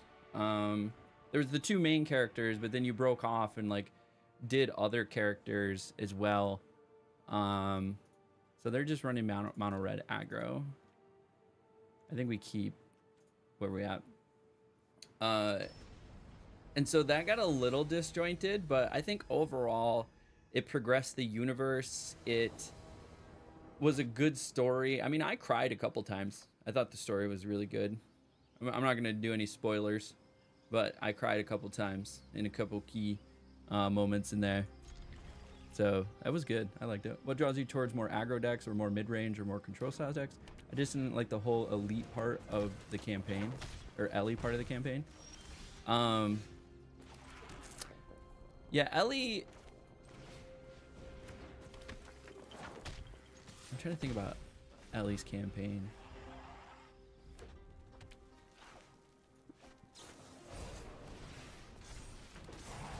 Ooh, huge, huge. I need the green. I think I just destroy this. Slow him down a little bit. Get some damage. At least part of the campaign.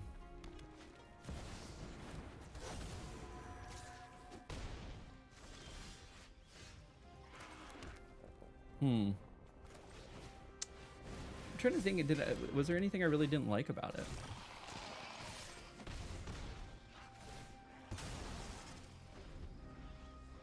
Tutorial made me cry. Deadass stopped playing for a month. Yeah, the intro part was, yeah, it was sad.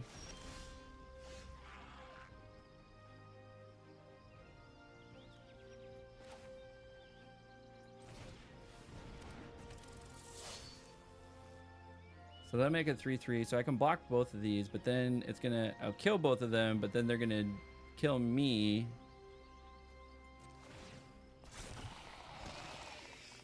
With the leftover. I can't do enough damage. So this will become, we'll add 3, 4, 5, 6, 7, 8, 9, 10.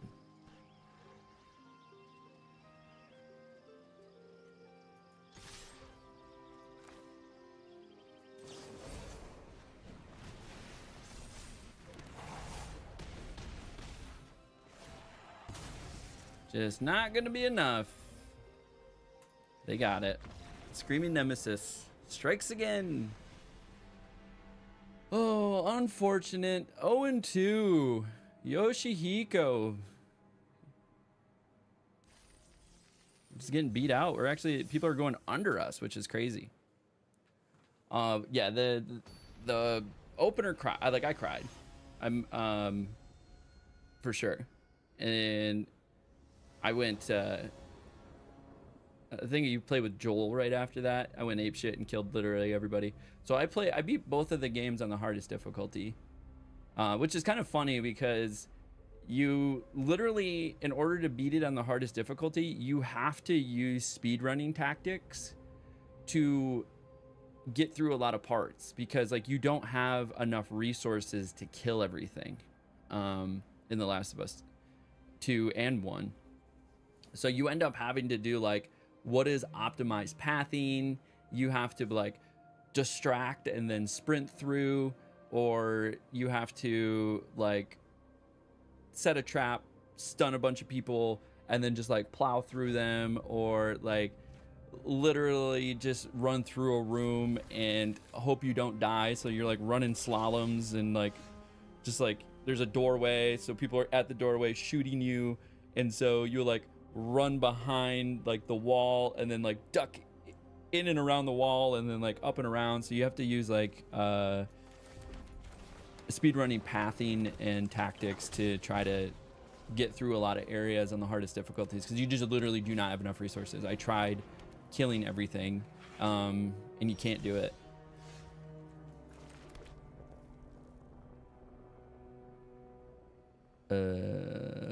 This creature enters, draw a card.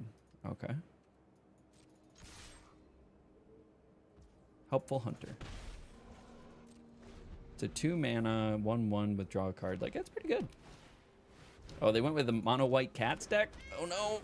Oh, it's gonna be like the elves all over again.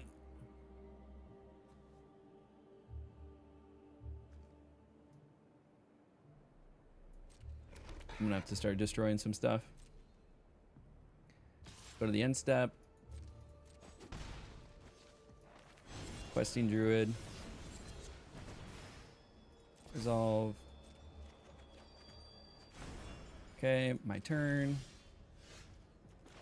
Play the land.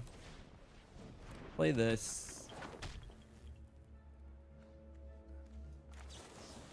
Gotta get rid of that. Are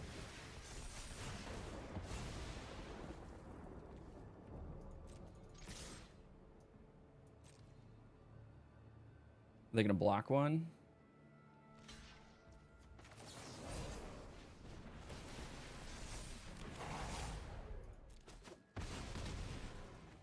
Getting through. But yeah, that was fun. I did manage to beat all of them.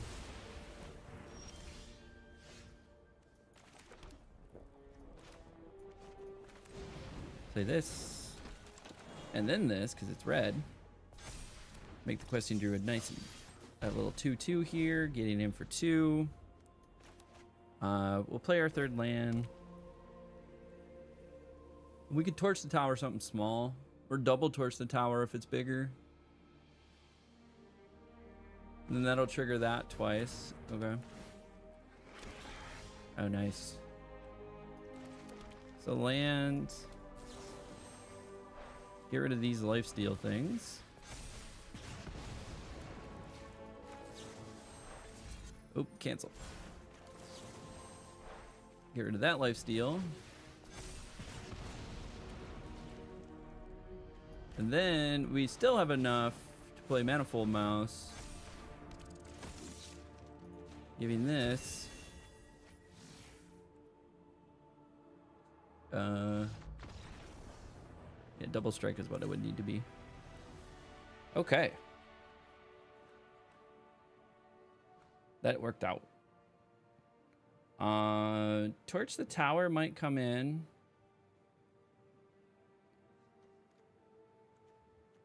I don't think her voice actor deserved death threats, though. The gameplay is fun, I won't lie. I don't know if the story just wasn't there. Yeah, the kitty cat's mono white. Yeah, that whole thing, that was dumb. Like, why?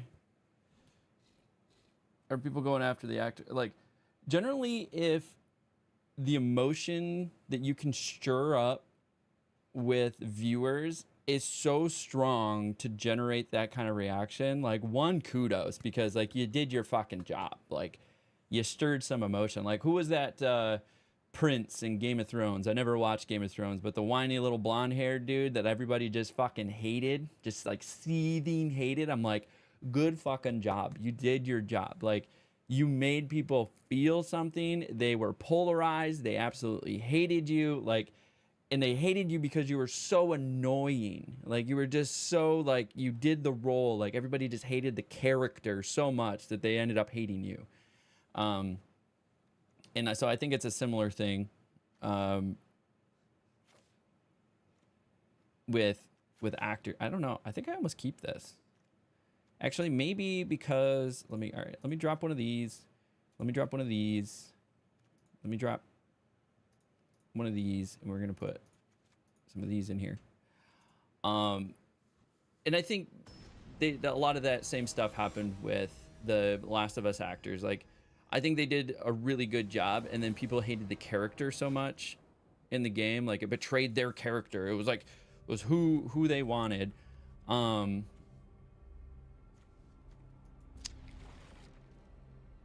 like, the character evolved, and it's just a 2-1. Okay.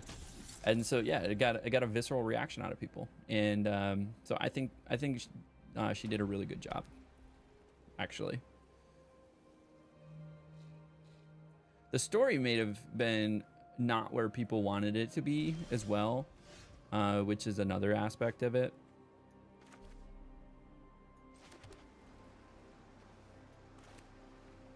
But that doesn't detract from how good the voice actress was, in my opinion.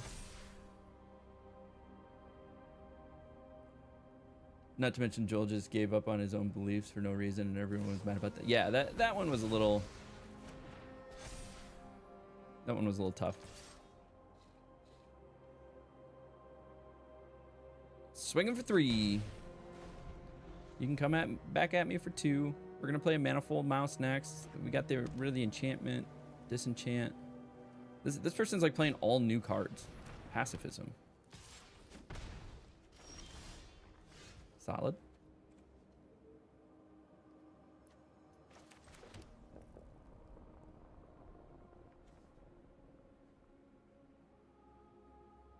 You may sacrifice. I don't control that though.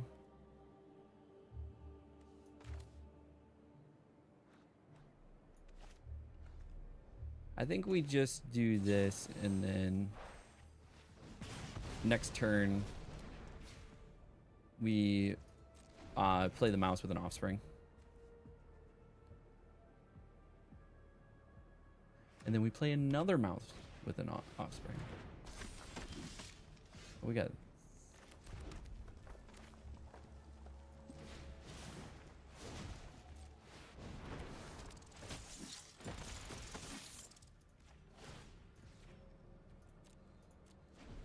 okay. We got mice coming at you. So many mice.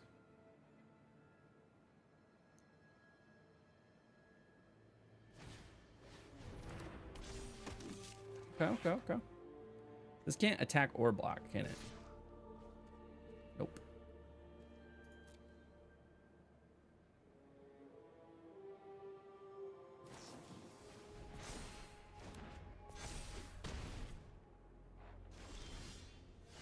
Yeah, we can stop at the lands at any point.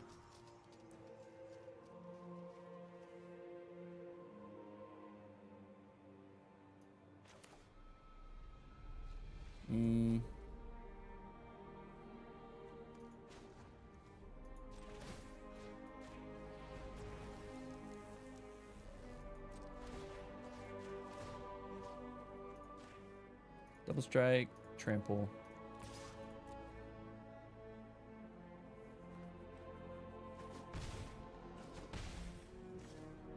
Okay. Get another Manifold Mouse out here. I don't have any way to destroy the enchantment though, which is unfortunate.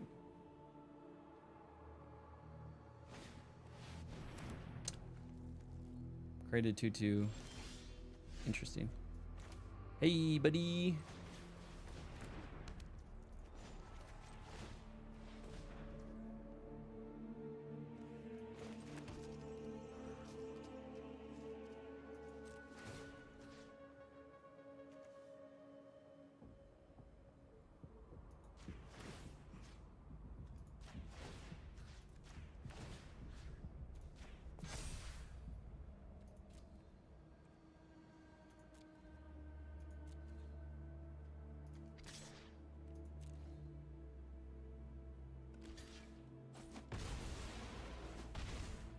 Got him for 2. Didn't get to do what I wanted to do, which was I wanted to put the Rockface Village on there. Okay. Got some birds. Got some burbs.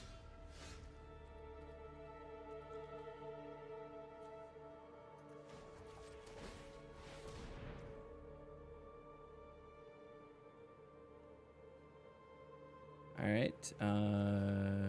Do I want to do that or do I want to do this?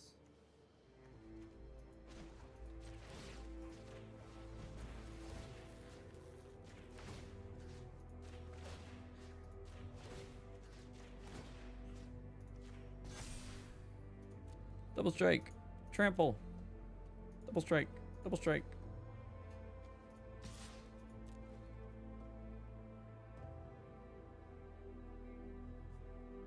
What do you got?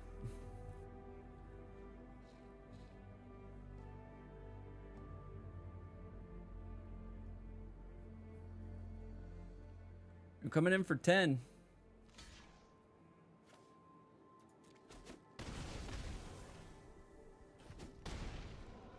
Okay. And then I think next turn we got this. Unless they have a board wipe. Landfall. I got a cat. Oh, 1/1s. All right. 1/1 in vigilance. Nice. Yeah, I was gonna say, like, skip. Boom, putting it on the board. 1 and 2, baby. Let's do it.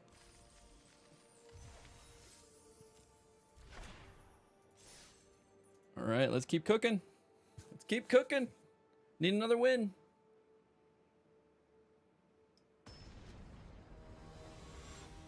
Unfortunately, I do have to be somebody in about somewhere in about 32 minutes.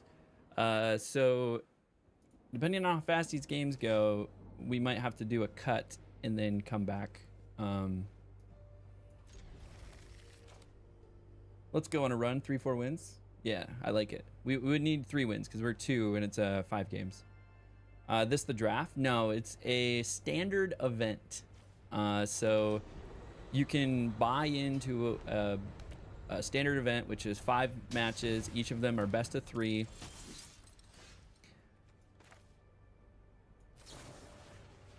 And then, but it's a similar thing. The more wins you get, the better the rewards. At 4 wins, you make money.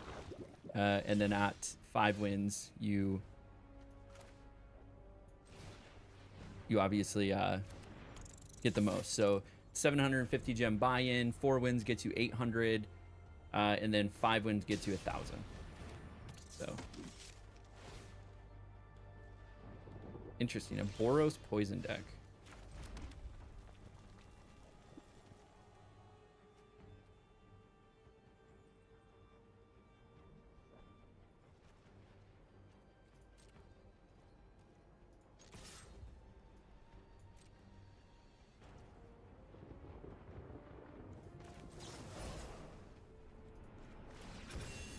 Put the 1/1 counter on it.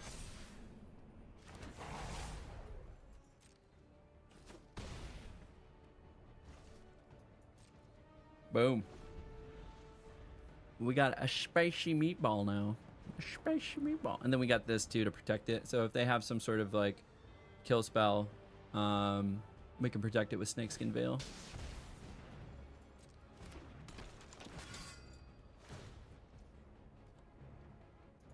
Resolve. Coming in for 2. Oh, they get to put a 1/1 counter on it. Discard a card. Interesting.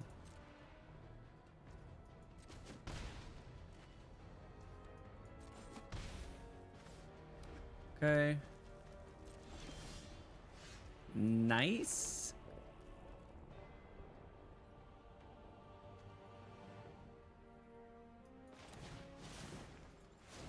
We'll play Manifold Mouse.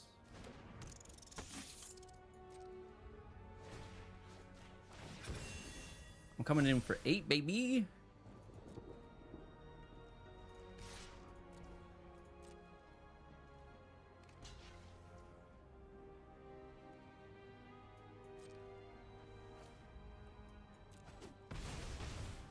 Still coming in for 6. That's what I thought. I was like, wait, what's going on? All right, so that'll give it a double strike. It's going to come in with 4 unless they have a buff. We have some way to protect some stuff. Okay, that's going on there. And then where are you targeting?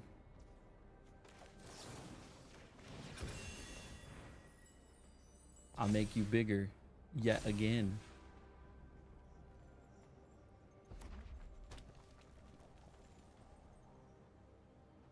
Now, this does it have permanent lifelink? It does have permanent lifelink.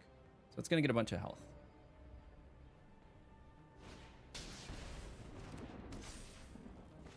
All right, and double strike, so it's gonna get 10 health. Doesn't have trample though.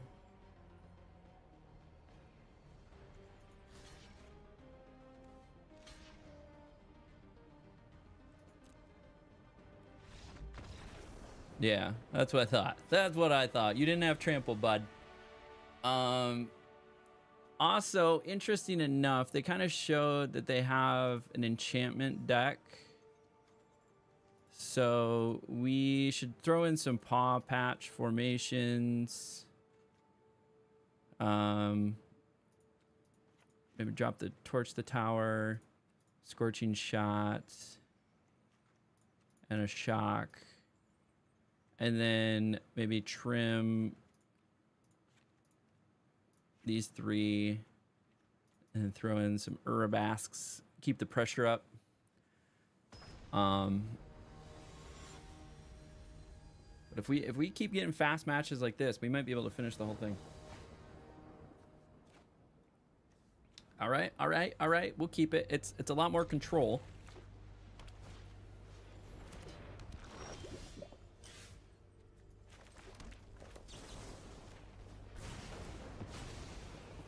Let's go ahead and get rid of that.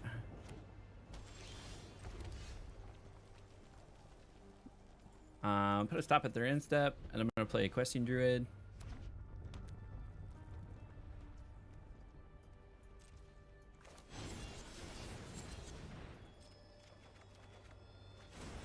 Very nice. Third land, perfect. Innkeepers. Go ahead and shock them.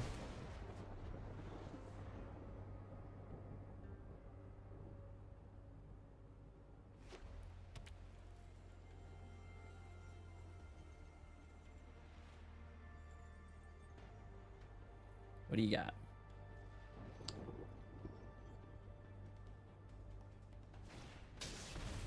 Got a mouse. I too.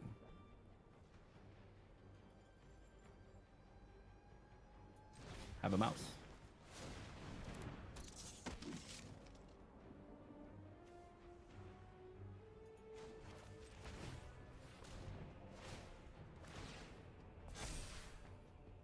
Double strike. Okay, now it's got some protection on it. All right, that's coming in.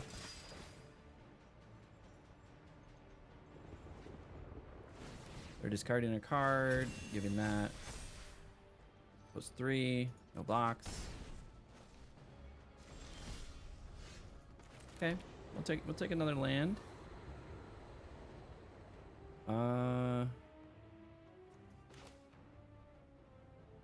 Actually.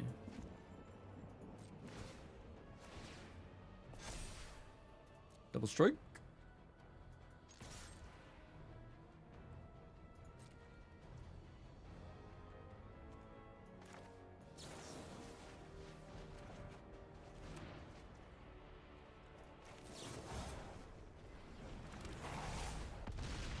It's coming in for 14, baby.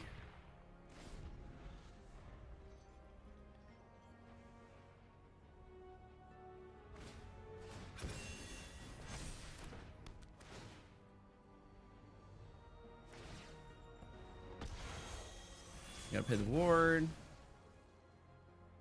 So what's gonna be great is I have paw patch formation. Okay. Alright, yep. I see you. I see you coming in for 11.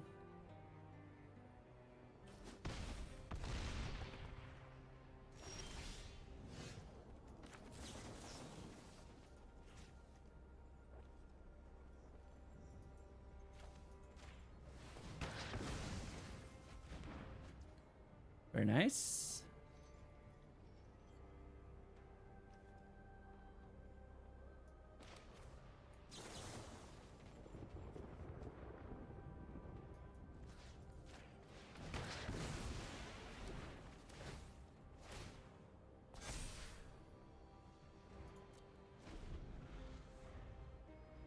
Okay.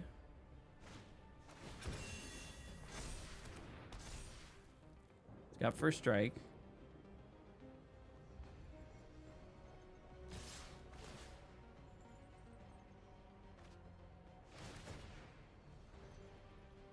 Oh, it does give it trample. So if I block 3, 4 gets through 6. I don't know if I have an answer.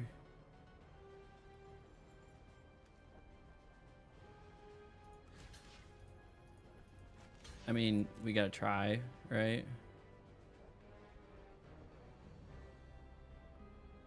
Unless they have another buff. If they have it, they have it.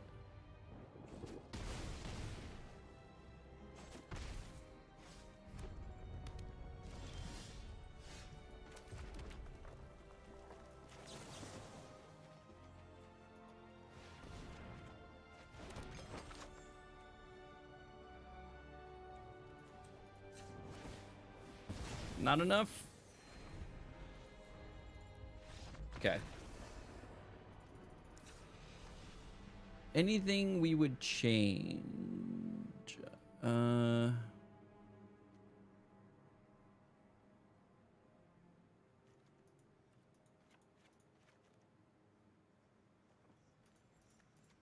Maybe putting those in so we have some bigger, a way to deal with it if it gets out of hand.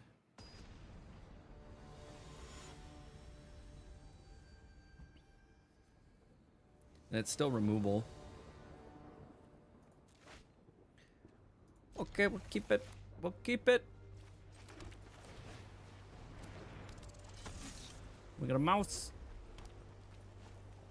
Shock. Torch the tower.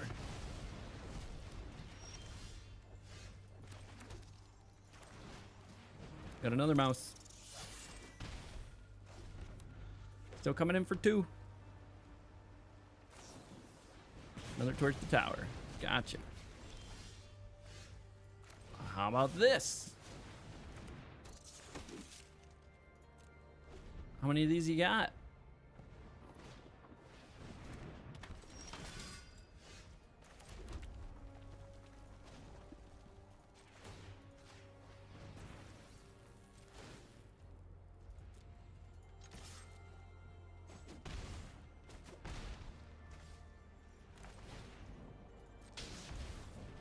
Slam one of these bad boys down. Okay. Okay, okay, okay.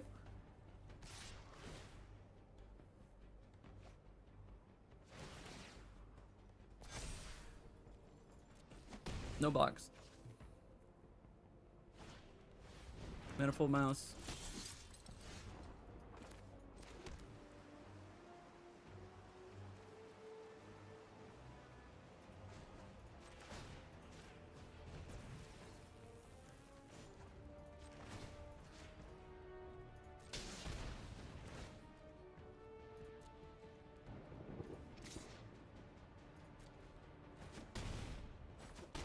Gonna take the 6.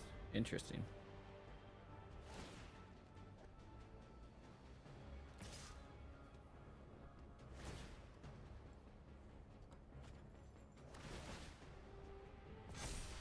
Okay, it's got trample.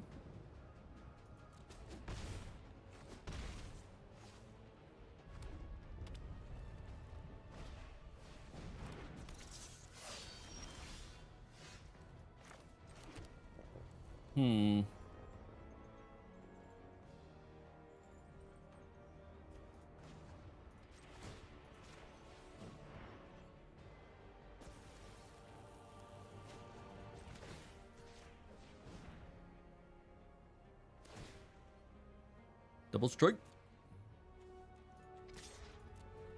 Go for it, buddy.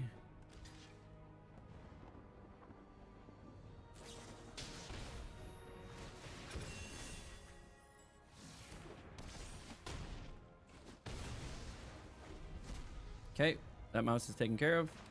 Little do they know we have another mouse.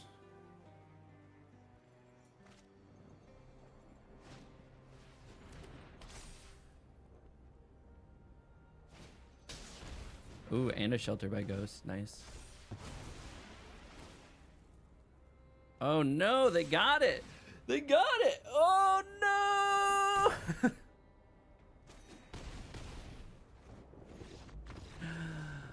Oh, that's rough.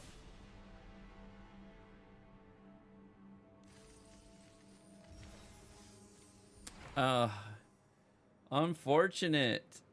1 and 3. Killing me. All right, if we hurry, we can finish this match. Yeah, rip.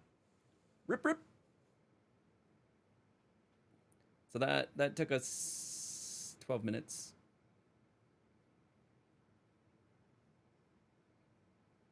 $14 minutes. So, see if we can get another fast one here.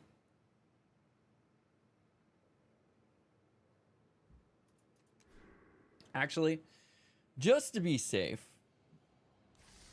we're going to go ahead and cut right here. I can't guarantee this will be another fast match, and unfortunately, I do have to be somewhere at noon my time, which is in 17 minutes, hard stop.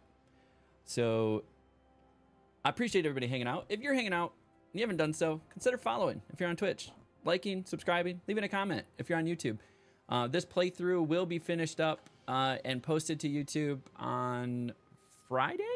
So we'll probably finish it up tomorrow morning. What is our other deck?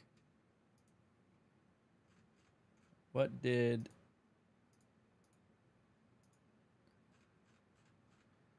Ha play? Ha played a Demir Demons deck. Ooh. So we'll finish the play through of this Gruul. Actually, I can just show you guys. Decks. In-game. Ha. So we'll play this deck tomorrow. It's going to be a Demir Demons deck. And we'll finish up the playthrough of this Gruul aggro deck. We'll play this deck, and we'll practice with this deck. We're not going to do a event tomorrow with this deck. What we will do, though, is practice with this deck, and then Friday morning, we will likely do the event for this and then post the video for that on Monday. And then maybe do a bonus stream on Saturday so I can post a video on Wednesday as well. Because next week, unfortunately, I will be out of town. So I will miss streaming on Monday, Wednesday, or Monday through Wednesday next week. So my next stream will be, if all goes well, Thursday morning next week after Friday. So I'm streaming the rest of this week, but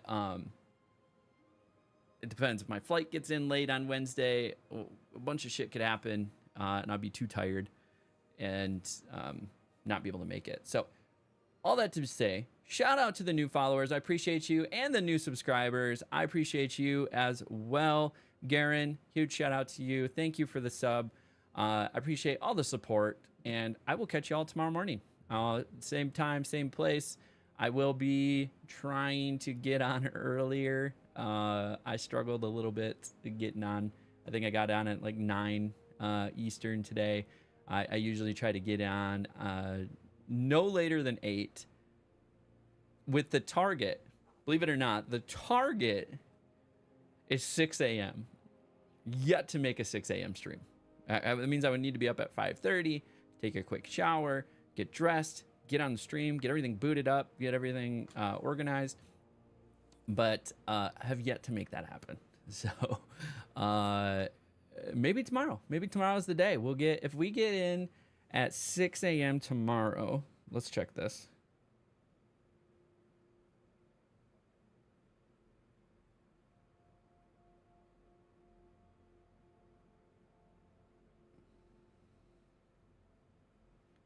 If we get in a 6 a.m. stream tomorrow, we'll get... Unfortunately, I also have an early morning tomorrow. So it would be like a 4-hour stream if we can get up at 6 a.m., which would be great. I'm just looking at my schedule here. Cool. That's it, folks. I appreciate all of you. Thank you all very much. We'll catch you all tomorrow morning. And until next time, we'll catch you at the table.